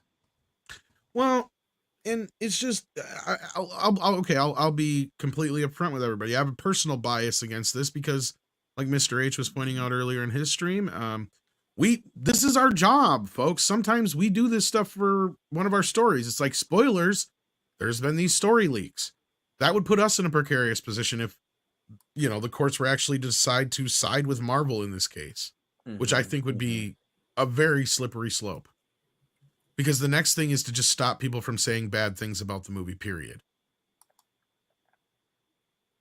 And that to me is... They've kind of already done that. Well, they've been trying to do that since the first Captain Marvel. That's how they started changing the Rotten Tomatoes score. That movie set the template for that, which is really weird because 2 years before that, Wonder Woman came on theaters and did very well at the box office, and audiences responded favorably to it, and it held like good box office numbers. Like, if you look at its numbers, it had a very small drop second weekend. I remember, like, it had momentum, it carried forward. Well, and I'll tell you right now, basically there's a reason for this, and that's because we got Captain Marvel on the horizon here. They knew that thing was going to be a disaster. That's why they moved it in the first place, right? They don't. We have a situation now where, speaking of Captain Marvel, remember when Brie Larson said she wanted more voices at the critic table? That was gaslighting. That was gaslighting. We already have, this is what I said then, and I'll say it again now. We have more critics today than any other time in history. There's never been a point in history where we have had as many professional critics as we do today. Just like I got to smack down one of those Snyder hoes earlier today on Twitter by saying, oh, I guess you're the professional critic here, not me. No, I am. I've been paid to critique movies. That's what makes me a professional fucking critic now. There are more than there ever have been before. In the days of Siskel and Ebert, they were an exception, right? Like there wasn't that many critics, let alone critics that would work together like that. Now you've got 500 million of them. Technically, all of us on this panel are technically critics.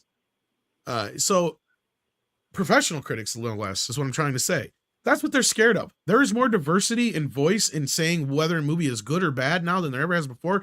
Not only that, there's more instant access to it than there ever has before. Why do you think they went after Rotten Tomatoes first?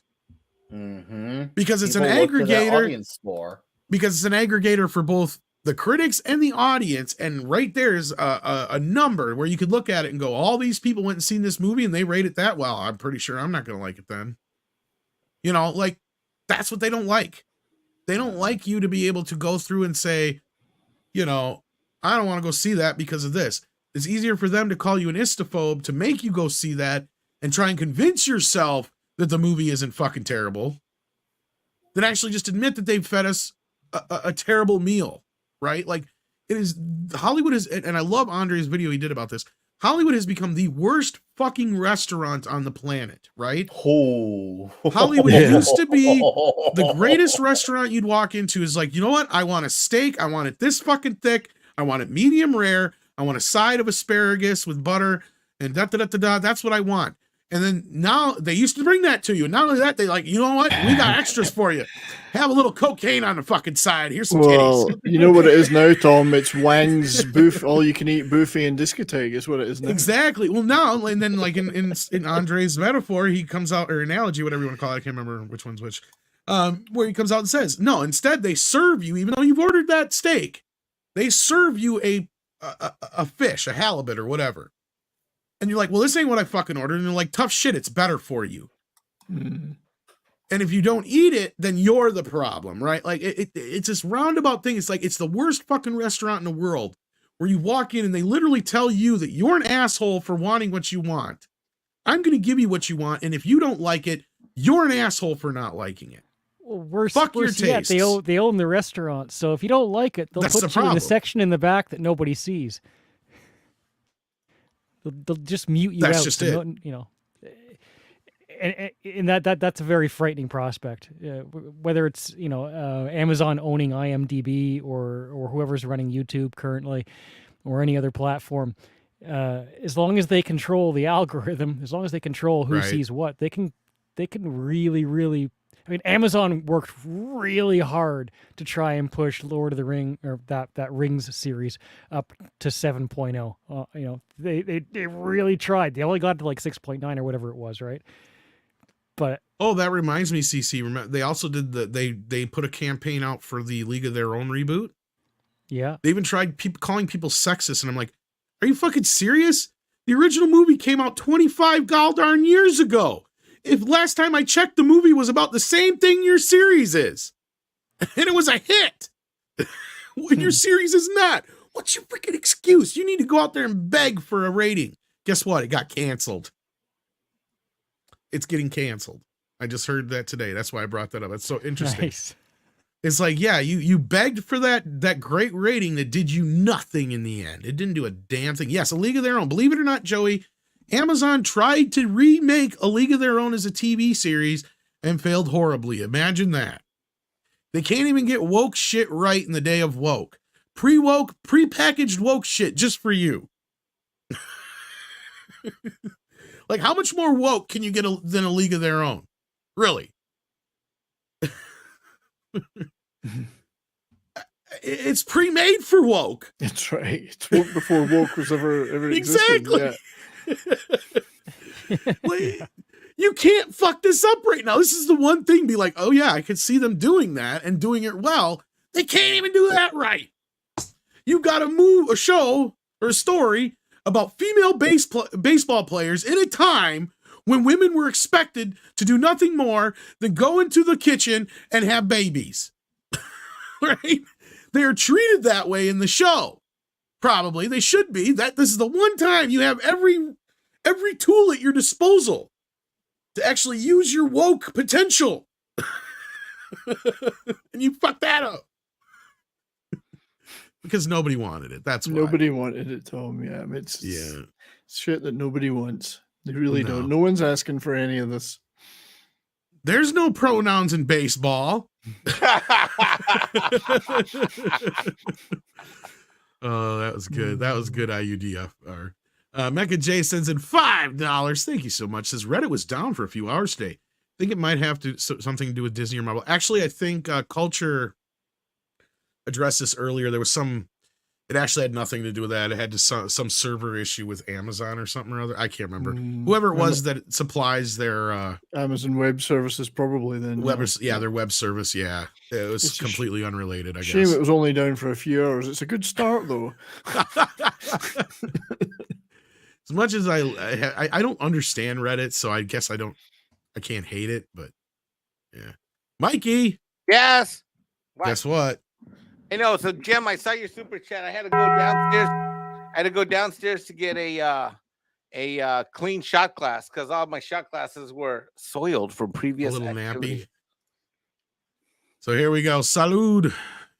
Did someone say? I don't think I've got more than 4. I think I only have 4 or 5 of these left in this bottle. Thank you so much, Jim Watari, and you make sure that Mikey damages his liver a little faster every day. Woo! That's a good one. Evidently.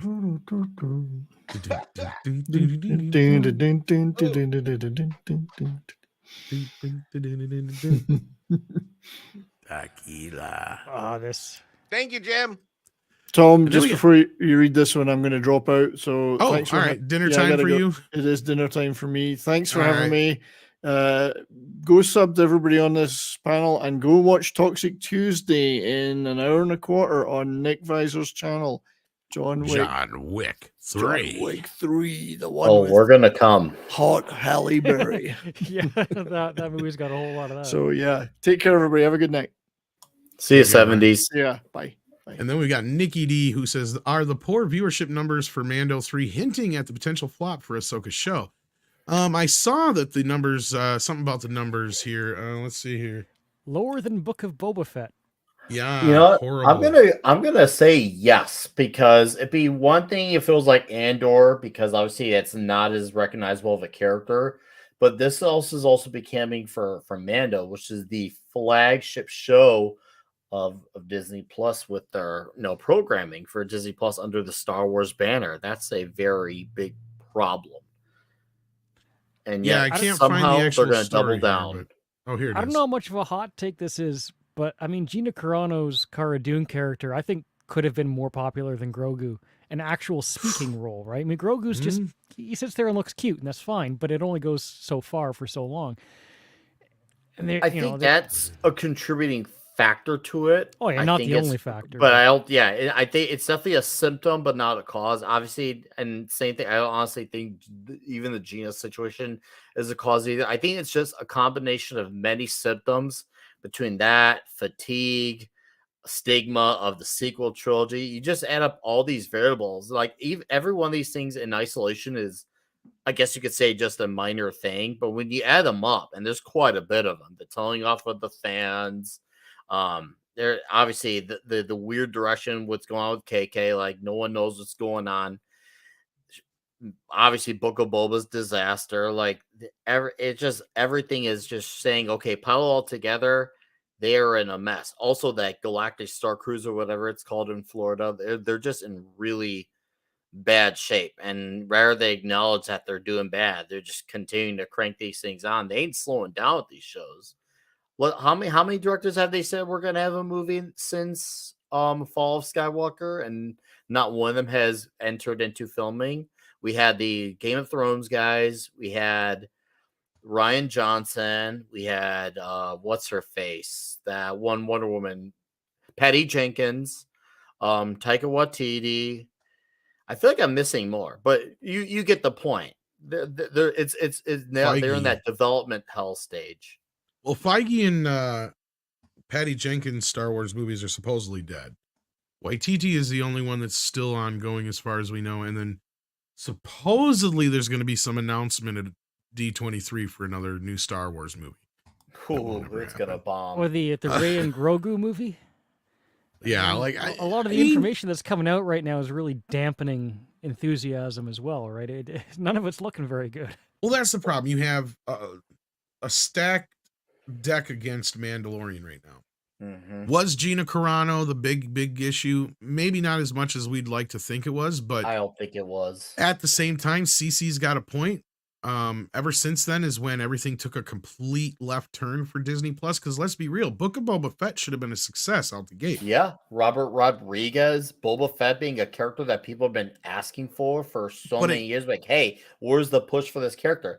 They had the perfect opportunity to turn around after everything happened with the Gina situation, and obviously with Mando and Grogu separating. That was a perfect opportunity. Like, you know what? Let's give people Boba Fett ran. It was a perfect opportunity to do this. And CC does make a point because normally I would say like the normies don't give a shit or would have no idea what's going on with this whole thing. But my dad, of all people, who has not seen a Star Wars movie since I think Phantom Menace, because he didn't like it because he couldn't understand. He's like, that's little Luke. I'm like, no, it's Anakin Darth Vader. He's like, that ain't Darth Vader.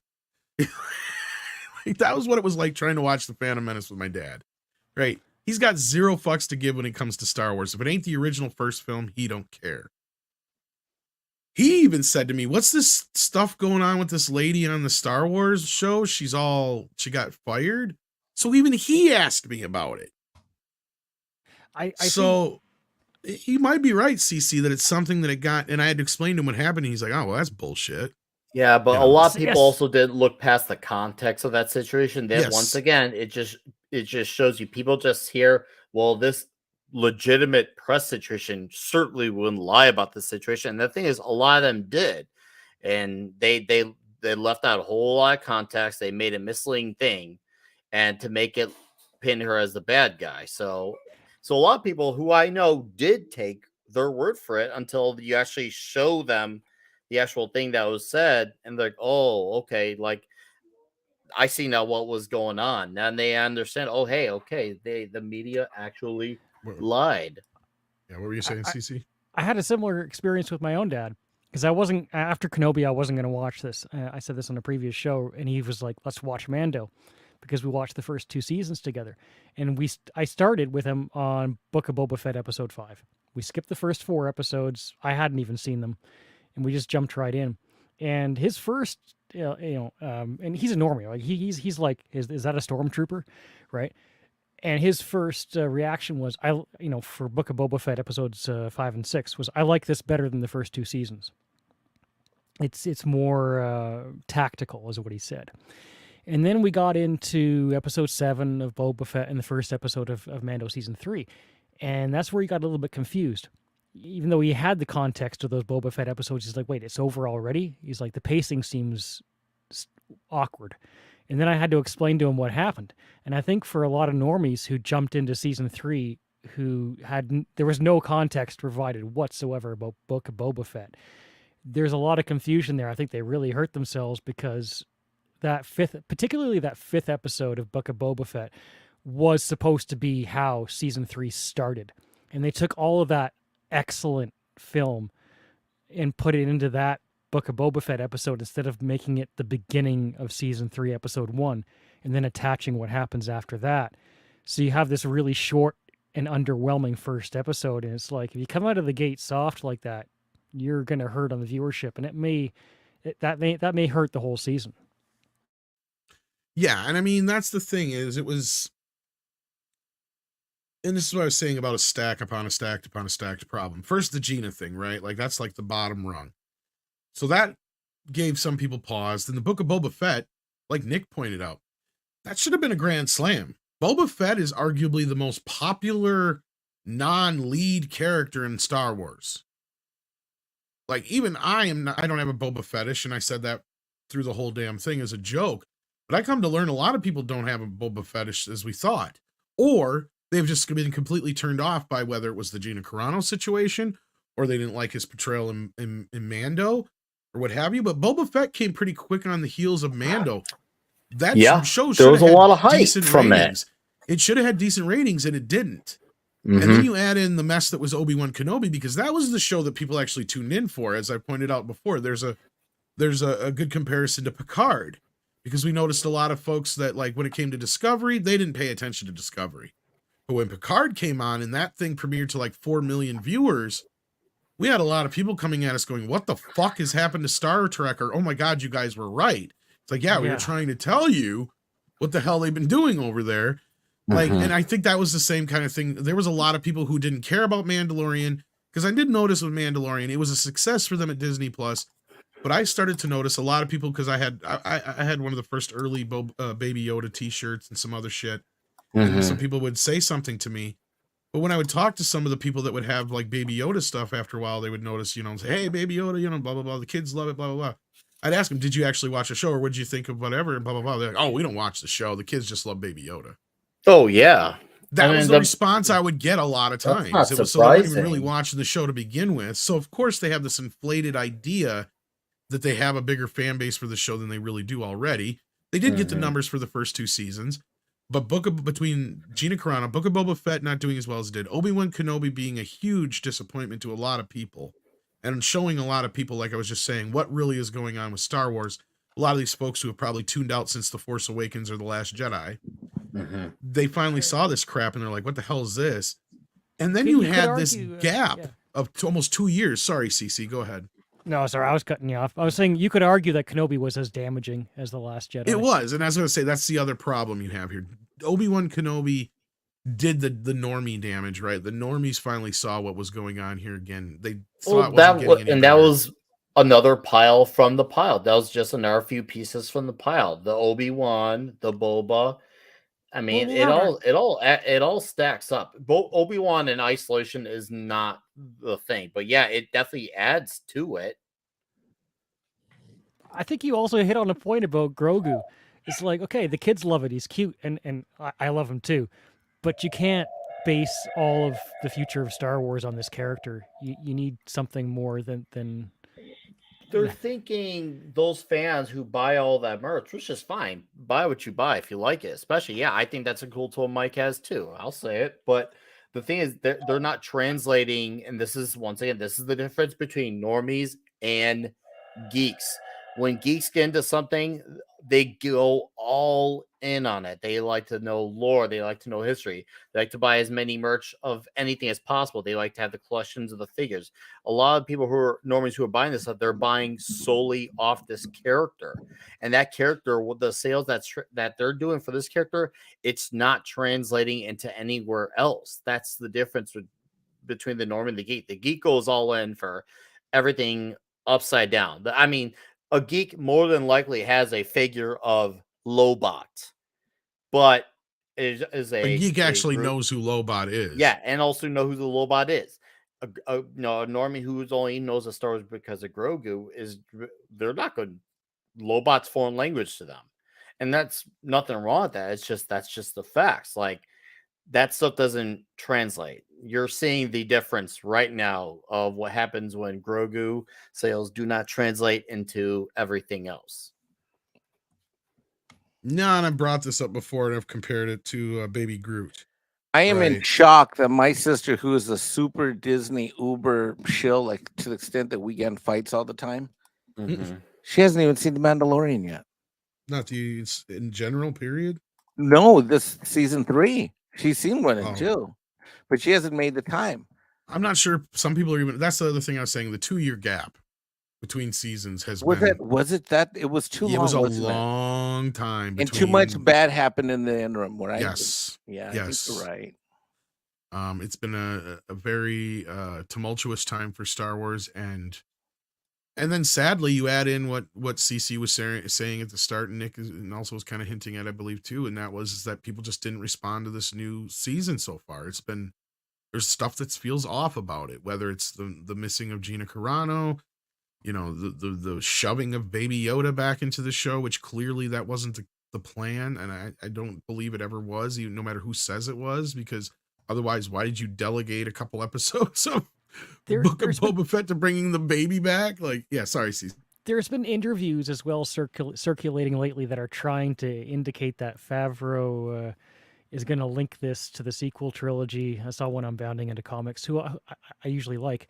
But I mean, I don't think personally, I don't think Favreau is going that way. Like, I think his actual quote was, "Well, we have 30 years to work with before we come up against that established canon." I do think that Favreau is generally always not been very favorable to those things. He certainly insinuated it as much as he can't really say it. Well, and And he I did kind of let it be known that they did have to revamp things a little bit too, CC. in that Yeah, other so I movie. think one of the problems is that he's kind of like everything's in a holding pattern, right? No one can really move forward until things are set, and you definitely can't move forward while the current creative group is in place. So you can spin your wheels for a certain extent of time. It's like, okay, well, let's put this off a couple of years, and we'll put it off a couple more years. And in the meantime, the cultural phenomenon passes you by. Indeed. Well, we got a member chat here from Captain Fandom Nerd. We He's do? been a member for 22 months at the maximum effort puppy level. Says, Mike, What? take a shot. Oh, shit. Hold on. Put it away. Ugh. Hey, he's doing at least. If it didn't take 50%. 22 months, then it's because it's 22 months, right? Yeah, we got to have our special stream. When's the last time we had a member stream? Oh, that's what I'm saying. We need to have a regular member stream, and then like in a month or so from now, we got to have something special. We did do the international member stream not too long ago. Reloaded. Boy, that wasn't, I don't know if that was the best idea, that 5 a.m. thing. Well, you got to try these things. 80% of the people that were there Alright. were from the States. I know, it's kind of like it didn't work out quite the way we had planned, but that's all right.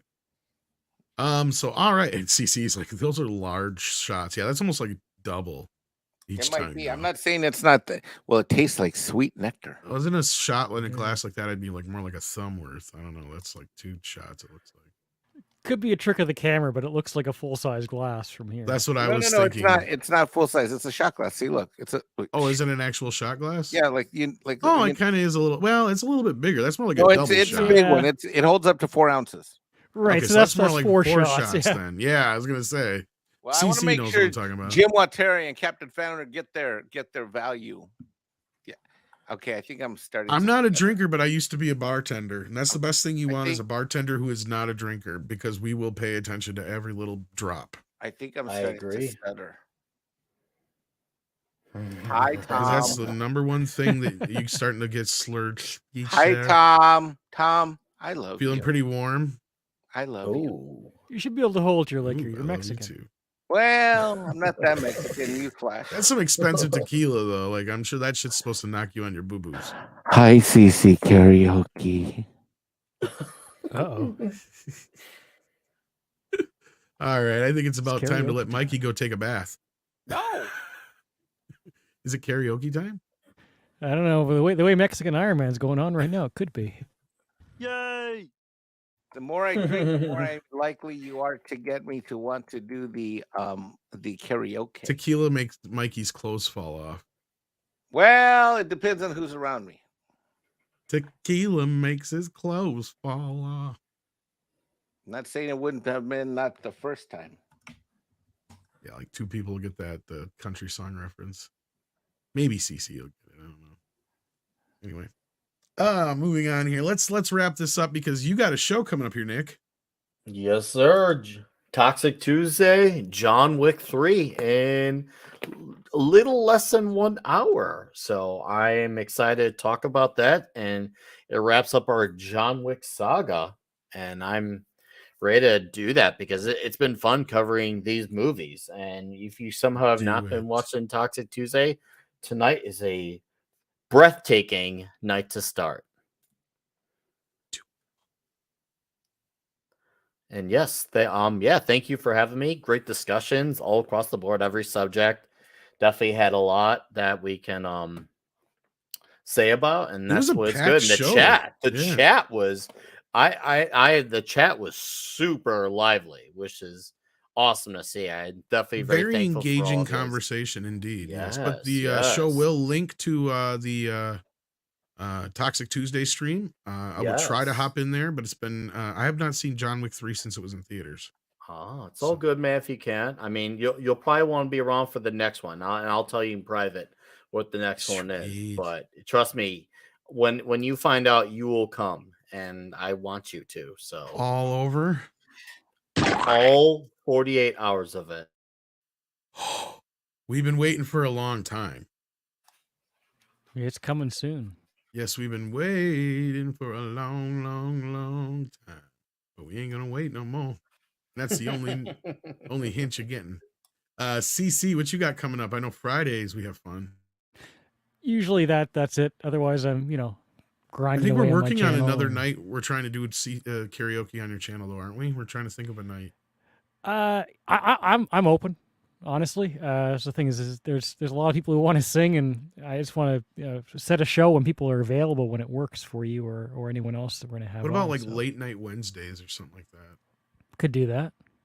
I mean, I'm already pretty booked up, but like as soon as I'm done over on physical media, I could hop in. Yeah.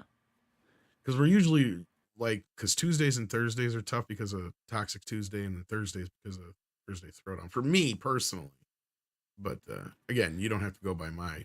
Oh no, I say I've got a fairly open schedule. I just work on tracks to post on the channel, and I can work on them any time of day. So if But we can I also don't have bounce a off of those pre-existing streams commitment, too. So that's the beauty of it. yeah, I just run it whenever people are available. I'd love to get Culture Casino or even Mexican Iron Man on there sometimes. So. See, yeah. Well, if you get me some, let me think. What was the band I was talking about earlier from Australia? Little River Band. I might be up for some reminiscing. You can do anything you want. We have another member You can chat, sing Tom. some. You can sing some Fleetwood Mac. Oh, what do we got? Morgan King, who's been. Oh, we got a couple here. Yeah. Morgan King, who's been a member for 19 months at the minimum effort puppy level. Thank you so much. Charlie, who's been a member for 5 months, says, "Has there been much marketing for Mando season 3? No, there hasn't. I don't remember much compared to Stranger Things or Wednesday. I thought there'd be a huge push for it. We did too, and then we totally forgot. All of us had spaced out that it was even coming out until Chris Gore reminded us the Monday before it dropped. Right. You were right. We're like, nah. And he's like, yeah. Like, no, already? He's like, yeah, it starts this week and I've got nothing on it. I'm like, you're right. I've seen no advertising for it. Nothing trending about it. Then finally the night before they started dropping some stories and whatever free advertising they could basically get out of it and what little advertising they had to do to push this. So that clearly didn't help, right? So Well, stories that kept pestering Favreau about whether and when it's going to link to those other movies. So yeah, that too. don't think that helped. So yeah, no, you're not alone there, Charlie. A lot of people noticed the lack of advertising and push for season 3 of Mando. So that did not help its ratings.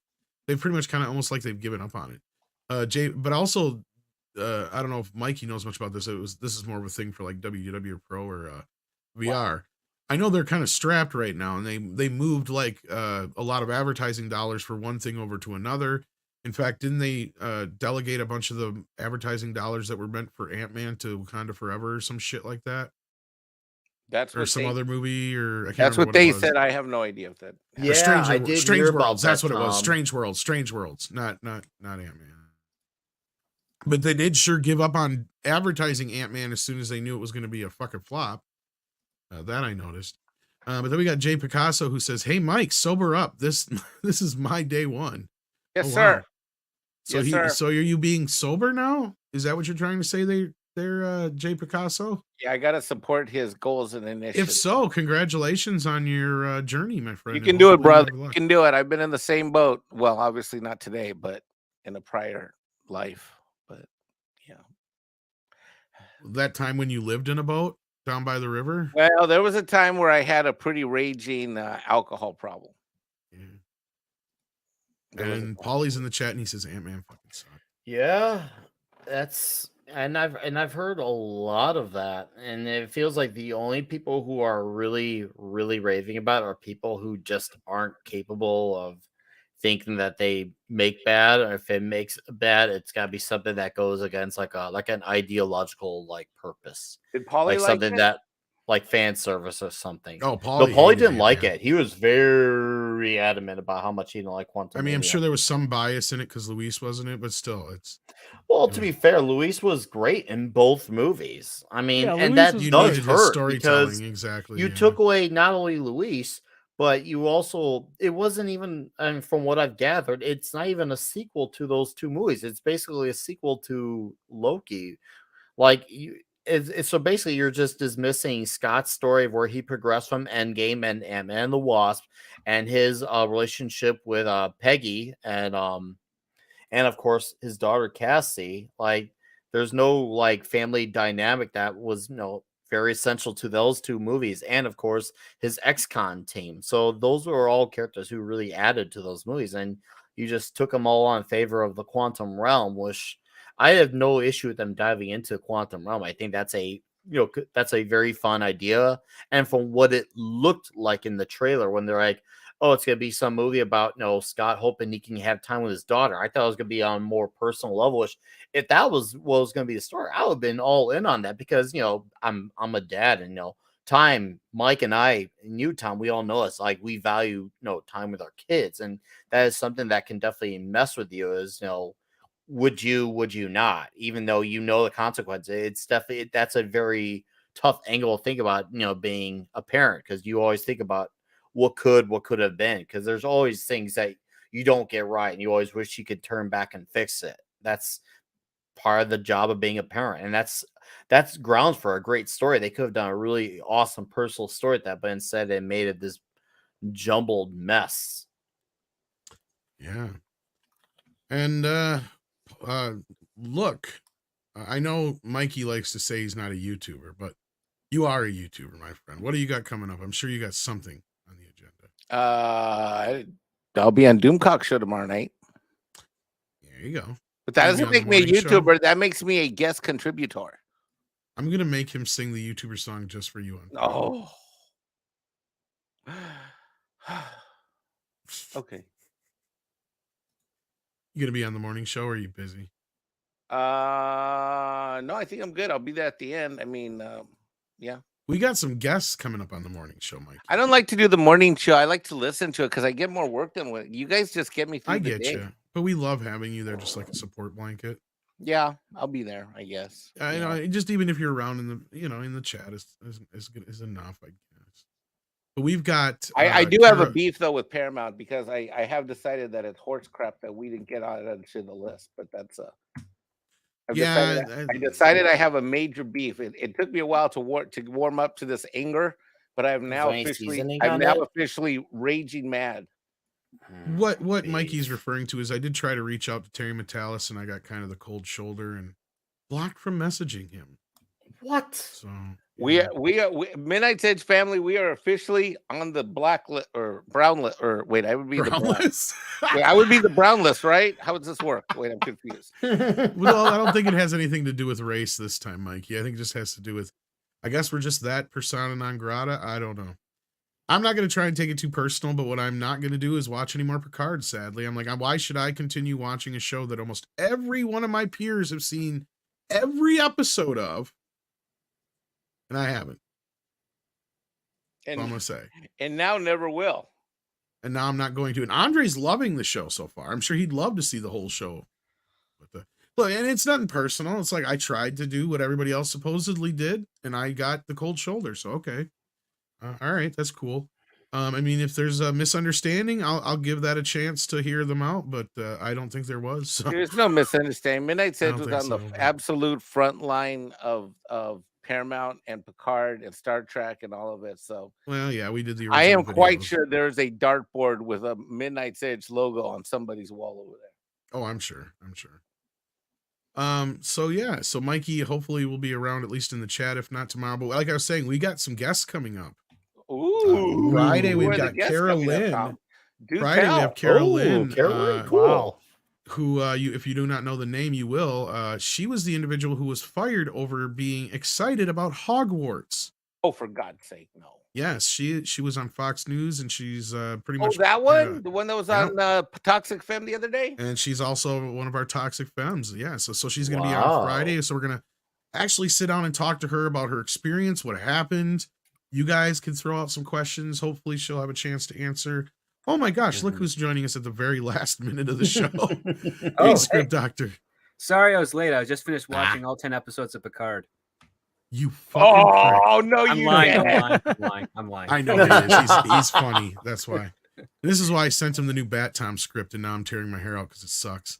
But welcome to the program script. Hey, yes, yeah. I've been listening. It's been a great show, but I haven't been able to. I've been listening That's on my all right. phone. I just got in, so I thought I'd pop in and say hi. Outside of everything with, I That's wouldn't even know good. how much you'd have to add to the Pink Floyd stuff. So yeah. No, you guys covered it. I think, yeah, you did well. Tarantino thing though, what do you think of his idea for his new movie? Because I'm kind of interested in what he's gonna do. My curiosity has been piqued because if one thing's for sure is that it's probably going to be quotable. Like you can kind of guarantee that, right? So, have you read Cinema Speculation yet? No. You should, man. I love the book so far. It's great. It's just him waxing about all the movies he saw. He goes kind of by year, by like when he was first introduced to movies. Well, I know that his mom's boyfriend introduced him to movies as a kid. Yep. And she was always taking him to movies. And she had this thing where as long as it didn't like reach, it was kind of like me growing up, which is kind of weird. Like my parents were mostly fine except for the nudity thing with my mom. Like his mom didn't care about the nudity thing, but my mom did. But they took him to movies like you should not let kids see. Like that's the whole point. And kind of how you were raised too, Script, I think, because your parents was all about context, right? About how the films were presented. And that's kind of what he talks about in the book too. He talks about how, to me, my mom was more interested in how was the violence portrayed? Was there a reason for it and stuff like that? And what were the consequences and all that kind of crap? But yeah, sorry, you were going to say. Well, yeah, most of the stuff that I saw was on TVO on Saturday night. There's a show called Saturday Night at the Movies on TVO, and they would show almost anything. They did horror, they did suspense, they did thriller. They did a lot of movies that most parents would not be comfortable showing a child between the ages of 3 and 7. But my folks were fine with it, and I was fine with it because I pretty much understood that as a kid, that it was all make-believe and not real. So I wasn't frightened by it at all. I mean, even to that point where when Jurassic Park came out, my parents took me on opening night, and my mother was doing a psychology course for her nursing, and her professor was saying, like, yeah, Jurassic Park's a great movie, but really no kid under the age of 10 should be seeing it because it's too horrific and violent. I remember a lot of people saying it at that time. And I'm like, my mom was saying, like, my kid saw it. He slept through the night. He was fine. He wants to go see it again. And like all the other kids that were in the audience as well. Because I remember there was a lot of kids and from my grade school classes and stuff all seeing the movie. Well, I was 13 when it came out. Yeah. And that was the thing is she was more like an aunt, but she's my cousin. So like she's the same age as my folks. So she was, like I said, more like an aunt. Mm-hmm. And she was talking about her kids seeing it and stuff. And she's like, well, I heard somebody say that and it might even been something along those lines, that if they put out like a story about it, that the kids shouldn't see it if they're under the age of like 12 or 10. It's just way too violent and there's too much. I'm like, I love the shit out of it. I thought it was great. Like I've seen a lot worse, basically. I didn't say shit at that time, but you know what I mean? I was like, mm-hmm. I don't see a problem with it. It's pretty. You've already seen a couple of Freddy Krueger films at that point. At that point, yes. I was like, yeah. I'm like, no. I'm like, and that's what I said. There's not even any blood. I said the scariest bits are the raptors. Yep. And even that's mildish. It's Spielberg scary, I think is what I said at the time. Yeah. But like that's the stuff that I grew up watching. I didn't really see any Disney films unless there was a substitute teacher, and it was mostly Mary Poppins. And until that, it wasn't until college when I saw Disney films because we had to like look at them. So like I saw Little Mermaid, Aladdin, Sleeping Beauty, Sleeping Beauty and Beauty and the Beast as part of like term paperwork as a young adult instead of a kid. Yeah. Well, yeah, no, I mean, and he gets into in the cinema speculation, he talks about how 80s they lost their tooth, the edge, mm-hmm. Because how, they would not dare do the shit they did in the 70s. And, even though I have some fond memories of movies in the 80s and I love the 80s as my favorite decade to a point, I do agree with him in a lot of the points he makes. So I think you find it an interesting book. But after I've been deep diving into this and then hearing his whole idea of what his next movie is going to be, I kind of have an idea of where it's going to go. But what did you think it was about it because you were just about to tell us when you read about what it is? I was just on board, really. I mean, it's like, oh, okay, so he's going in this direction. He's having, a little bit of oh God, how do I want to word this well? That I just don't want to repeat what you guys said, but no, I can't fathom how I'm just interested right now. I'm very curious. You basically think he's going to do what I was saying. Clearly the lead character is going to be a film critic, but it's obviously going to be a twist to it that we're not knowing yet, basically.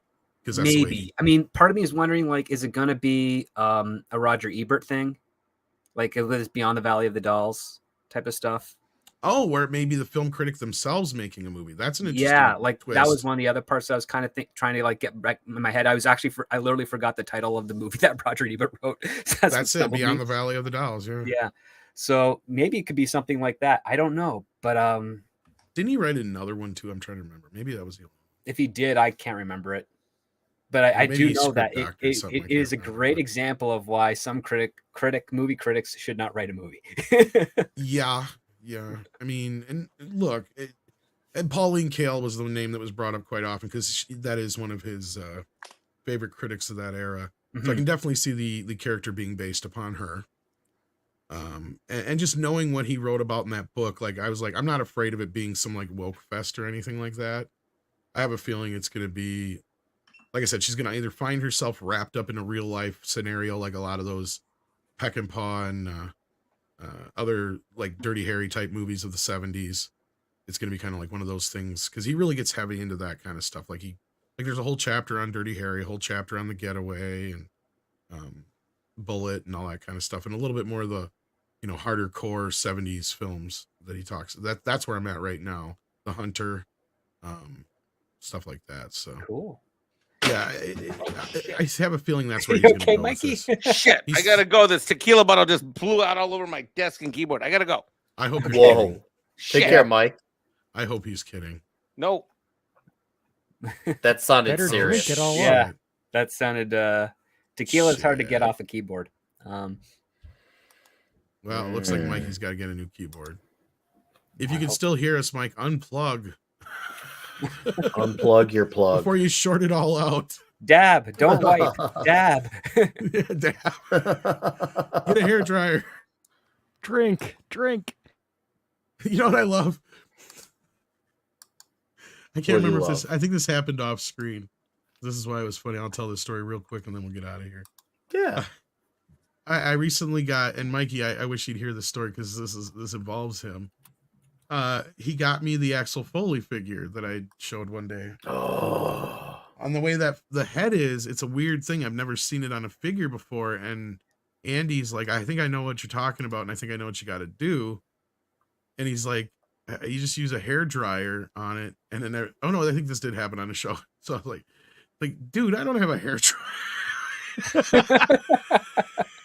I ain't seen a hair dryer since 1997. Like, unless I got a girlfriend, there ain't no hair dryers now. So I might have to get myself a cheap hair dryer or borrow one. So I guess you just warm up the socket or whatever. But yeah, it's like a weird thing I've never seen before. It's like, huh, okay, all right. But, so I can change the head because I like the other head a little bit better. The one that's on his head. Oh yes, I like it. Phrasing. But yeah, so anyway, you caught us at the end of the show script. Did you have anything to plug on your way out the door? No, other than my Animal Crackers review on my Patreon dropped. I thought I did it this morning, but I accidentally scheduled it to 9 p.m. instead of a.m. So it's out there now. So yeah. Dang you, I was waiting for it this morning.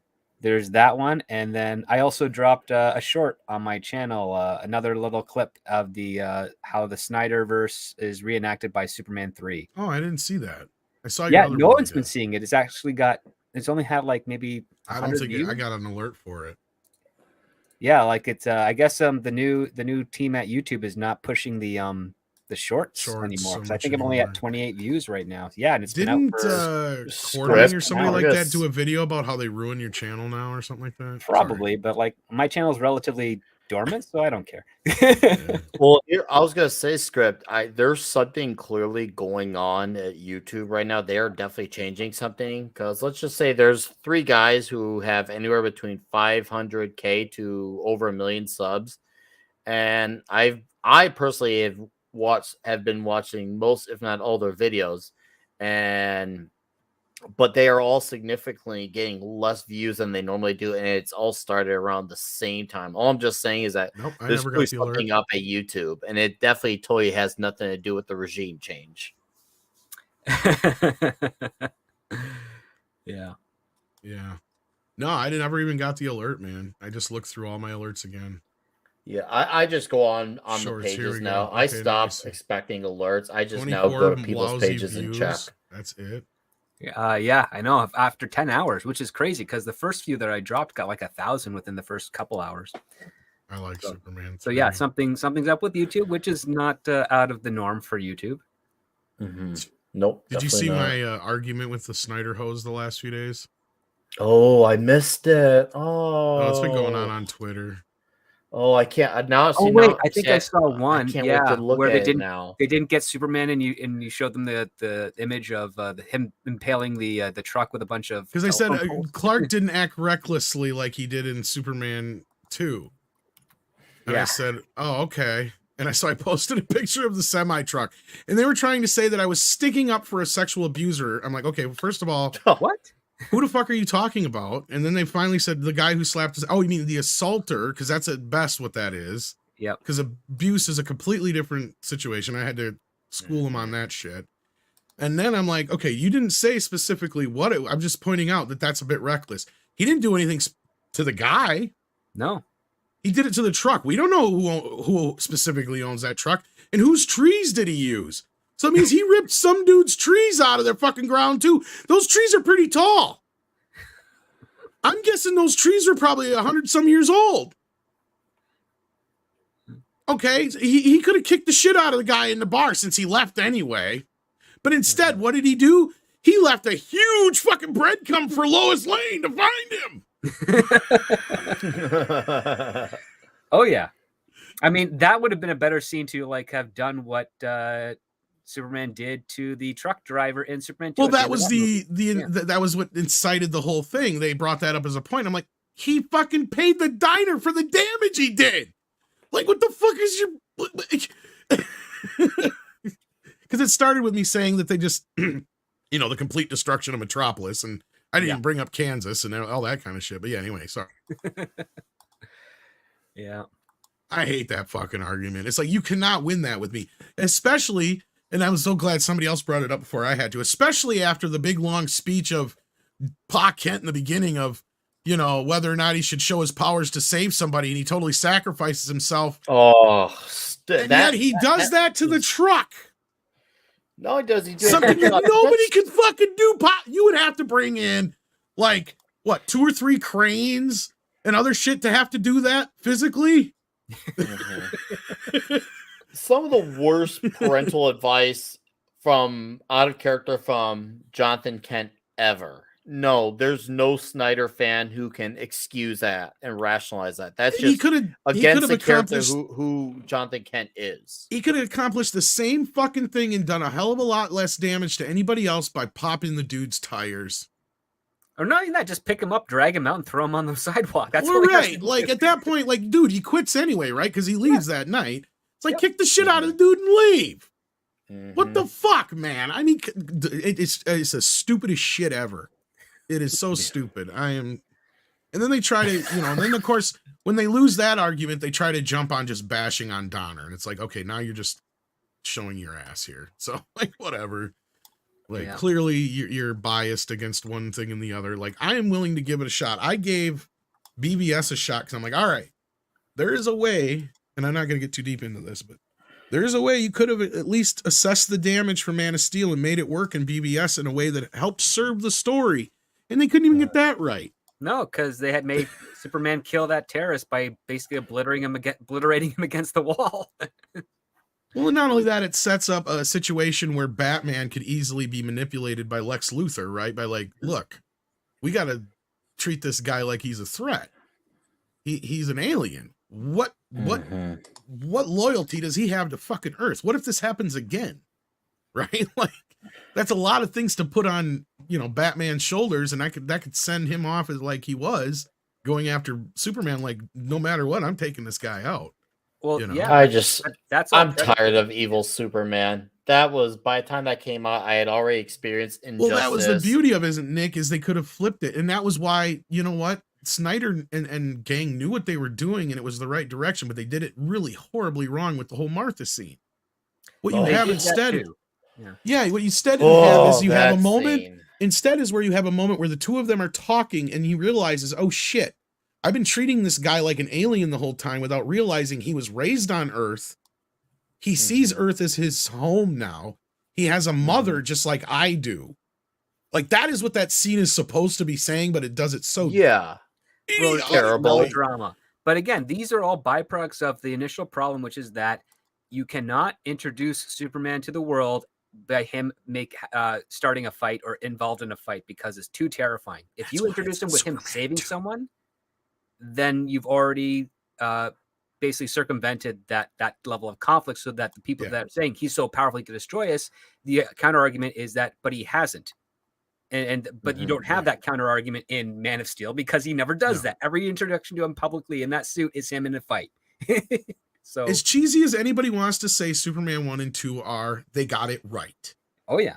Because they got it right in a sense that what script is saying, you give Superman a, you know, it's a big level event to have to deal with Lex Luthor, but it's clearly Lex Luthor doing it, right? And he saves the day. Sure, I'm like most people, I don't like the turning of the world backwards, going back in time, whatever it is you want to call it. That's an ending to a different movie that they had to recobble because the Salkind and Spengler got upset. But again, his introduction in the movie is he rescues Lois Lane who's falling from a helicopter, then captures the helicopter, and then he does another set of rescues after that. And then you can compare that also to Superman Returns, which I know that it has its critics and they're very valid. But his first reveal back is he saves a plane and lands it safely in the middle of a baseball field that everyone is cheering and nobody is hurt. Like it's not a fight. And then to get to my next point, because you even have that in Superman 2, right? Where they're flat out saying, shouldn't Superman just turn himself in? You have the world debating this. And even though at that point it makes more sense because like Script said, we've seen the events of the first film. He has now literally saved America, you know, basically, or half of America through the events of the first film. Zod and his gang show up. And now you put, not only that, you have the brilliance of putting Superman in the situation where he just gave up his powers for Lois Lane. There's nothing he can fucking do. Yep. Right? It's brilliant in that sense. Like, sure, you could poke holes in the hokiness of it, but it's not nearly like the gaping holes that are in Man of Steel and BVS, unfortunately. And what's the most pivotal, interesting aspects of Superman 2 is when it looks like Zod, Non, and Ursula have killed Superman with the cigarette truck. The citizens of Metropolis grab stuff and they're ready to fight to the death because they hurt Superman. It's like, yeah, that shows a relationship. There was that similar scene in Spider-Man, right? Well, that's an homage to that. Yeah, too. Like, yeah. Total homage. Yeah. Total homage. That's what I thought when I first saw that. You know, we're going to need a conversation on Superman 2 with us and Klobby. I think we could go for like 8 hours on Well, and that's why I have this thing where I love the Donner version on it. I wish he'd have done 2 versions. Like if he was insistent on having the original ending, I wish he would have put the TV ending on it as an alternate, because it would have worked so much better. Because that is my one point of contention. Sadly, taking us back to the original argument, is the diner scene. The diner scene does not work in the Donner cut because it makes him look like a complete asshole. Because if you think about it, that never happened. Although they still play it off like it happened. It's like, this doesn't make any fucking sense. Yeah, well, I mean, it's in the script and it doesn't make sense. But then again, Tom Mankiewicz had to rewrite that script because if it had the original ending, it would make sense because there was no time shenanigans then. Well, in the first movie, that would work because there's no time shenanigans. But in the original ending of Superman 2 is the time shenanigans. He goes back to before the XK-101 rocket is thrown into space and releases Zod. Right. But in the TV cut, as I'm sure you've seen. In the TV cut, the TV cut is the alternate ending, and that's where they just all go to jail and he doesn't go in at all. And that's what I'm saying. Had they done that, which was he almost went with that ending on the Donner cut. Yeah. And I wish he had. Because then it could have been like, yes, now we finally have an almost completely definitive version of this movie, because outside of the one scene in the, that they use of the other crap, which is sad, is they could have deep faked that scene probably this time around. But anyway, actually, when they were doing that at the time, they couldn't have deep faked it, but they could now. That's what I mean. That's what I'm saying. Is now they actually probably could, and they are rescanning it. For this new version, they rescanned it. Like that's probably what James Gunn was watching the other night, kids. He's watching the brand new version of the Donner Cut. So I'm like, I wouldn't be surprised. Excited. I can't wait to see it. I hope it looks good. So yeah, but anyway, yeah, we could talk about Superman all night, and it sucks that Klobby's not here. So we'll have to do this again soon. The Donner Diner scene. What's sad is because that scene feels like such a Richard Lester scene to begin with, which is weird. It's definitely shot like a Richard Lester scene. It is. Yeah, seriously, us doing that would, I think we could sort of rival EFAP with us talking about. And I think we'd have Superman 1 and 2. Whole, almost with that. We'd almost have to do that. I was thinking that script, and I should bring it up to you after, but I was thinking we should get Klobby and maybe Nick or whoever else wants to get involved. I was thinking we should do Superman 3 for an A-rated B movies. When you posted your first one, I was thinking of that. Dude, I'd be honored. The most underrated of the Superman films. It's got some brilliant bits by Richard Pryor in that film, man. Like, well, not just that. I love the setup. I love the setup of the quasi. I mean, come on, let's be for real. It's basically Brain. Well, it's also, you got a new guy named Webster who's basically Lex Luthor, and he's got an assistant who's his personal masseuse, but really his girlfriend, and she's a brilliant scientist, but she doesn't act like one in front of anybody because she doesn't want to. Which is kind of a takeoff on Miss Tessmacher, but yeah. But his sister also is. Oh, she scared the hell out of me as a kid when she turns into that robot. Yeah. Oh, that really got me as a kid. Nowadays it's cool as hell, but like, I don't know, that movie's underrated to me, and it's the closest we got to a decent Bizarro Superman too. I can agree. But then we with got that. APM. Holy crap, 99 pounds and 99. Woo! Yeah, I think that's over $100. I don't know what is the pound right now. I don't know. If it's not on par, it's probably a little bit over, right? So. I was gonna say, because that's what I was thinking. Yeah. It says a little white flag for misunderstanding. Grief is an odd thing and clouds one's judgment. Deeply regret not being cleared during the episode of Toxic Femme. I was excited to have made to press to defend. Okay, I know who this is. This is Amplify Create. And I wasn't thinking clearly. I'm a great admirer, Tom, and remain so. I really did have the best intentions. Buy some 4Ks on me. Well, thank you. And that is a very generous gift. And I appreciate you understanding where we came from in that situation. And I'm glad that you have become clear-headed, and I'm sorry to hear about your friend. Yeah, for those who may not know, the short version of this, the whole Meghan Markle and Harry shit, in the book, right? Yeah, they talk about a journalist who committed suicide, I believe, is the situation, and it was very tasteless of them to talk about it. And Amplify was actually quoted in one of the stories from was it he sent it to me. Now I can't get to it because anyway, but I can't remember which English paper it was, but it was posted there, and he was quoted in it. And yes, afterwards we were informed of what it was all about, and I apologized to him then, and I apologize now that we didn't know what the situation was. But yes, if he had been a little bit more clear, we could have known, and now we know. So I appreciate you bringing that up to me again. And yeah, no hard feelings on my behalf.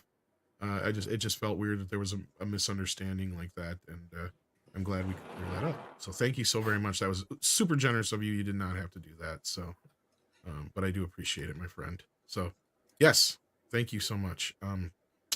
Anybody else have anything to say on that note? I know you're a little bit familiar with its script, but not totally. See, I don't think anybody else knows what we're talking about. I think it was because I was on that Toxic Femme, and I was yeah, reading the article as fast as I could to try and get it, but we were running out of time. I remember. Yeah, it was at the very end of the show, and I think he did try to bring it up again on Yellow Flashes, and I tried to inform Yellow Flash about what it was about, and but again, there also is another thing. It just gets chaotic with all the people on the panel and everything flying so fast. So I know I am the worst. And yes, love to you, Amplify. So thank you so much for reaching out. I appreciate it. And with that, I think we're going to wrap this up. What do you guys Yes, say? sir. Thanks for sticking with us, chat. Appreciate it. Did not plan on going a little extra longer, but with script showing up, it was fun. It's worth it. Pumped the conversation back up. So that's awesome. And so yeah, take care of yourselves and each other. We didn't miss anybody, right? CC, you already got to go, right? So Yeah. Scripted. Mikey, check out Mikey's stuff, even though he's not a YouTuber. Yeah. But he posts more videos than Script Doctor does. That is true. He gets some really cool and scary unboxing videos. Correct the mundo. I swear to God, he's going to lose a finger one day. He gets a little flippant with that knife, doesn't he? You're just like, hey, Yep. slow down, boy. You're going to cut your finger off. I hate that. Oh, because I'm one of those people that's prone to do that shit. Even when I'm trying to be careful. Yep. Don't give me like a utility knife. That's the worst. I can already hear and see it. Oh, you know what's worse, Nick, is when I used to work in like retail, man. I'd always have to have one of those bastards on me, those little utility knives. Oh, I was always cutting myself somehow. All right, we got to get out of here so Nick could actually take a piss before his show. Yeah. Oh, I know. That's about all you got time for, right? Get some Red Bull in me too, since now we did 2.5 hours here. I'm gonna do another 2.5 hours. I appreciate no, you, dude, Nick. you're good. You never owe apologies, Tom. So we're good. I appreciate you, Script, Karaoke, and our chat and our wrenches. Thanks for having me once again. Great show. See as many of you as possible for Toxic Tuesday and 20. And good night If for you those love who aren't puppies around. and you like John Wick, then stick around because you will be directed to Nick's stream. Oh, thank you. You're breathtaking, Tom. You're breathtaking. Oh. Whoa. Yep. Yes, that's right. John Wick 3 on Toxic Tuesday. That's the one where you're riding a horse, isn't it? Yeah. No, second one. That was the second one? Okay. See, that's what I'm But saying. he does a bunch of our our crazy things in 3. There's a whole other level of crazy in 3. That's the one that doesn't ends happen with in 1 and 2. With what's his face? Ian McShane. John Wick 3 is the McShane, one yeah. that's just one long action sequence from start to finish. Yeah, that's my problem with 2 and 3. There's a gap in there. 3 was a little better than 2, though. 3 was a little bit better than 2. There's a gap there. It's not like where it's like, oh, this is Attack of the Clones all over again. But there's definitely a time to step back and breathe. But then it ratchets up like crazy. We'll be talking about that. Dearest sends a thumbs up. If you have not hit that thumbs up yet, please do. We appreciate that here. And with that, I think it's time to give it the old heave ho. Get over to Nick's.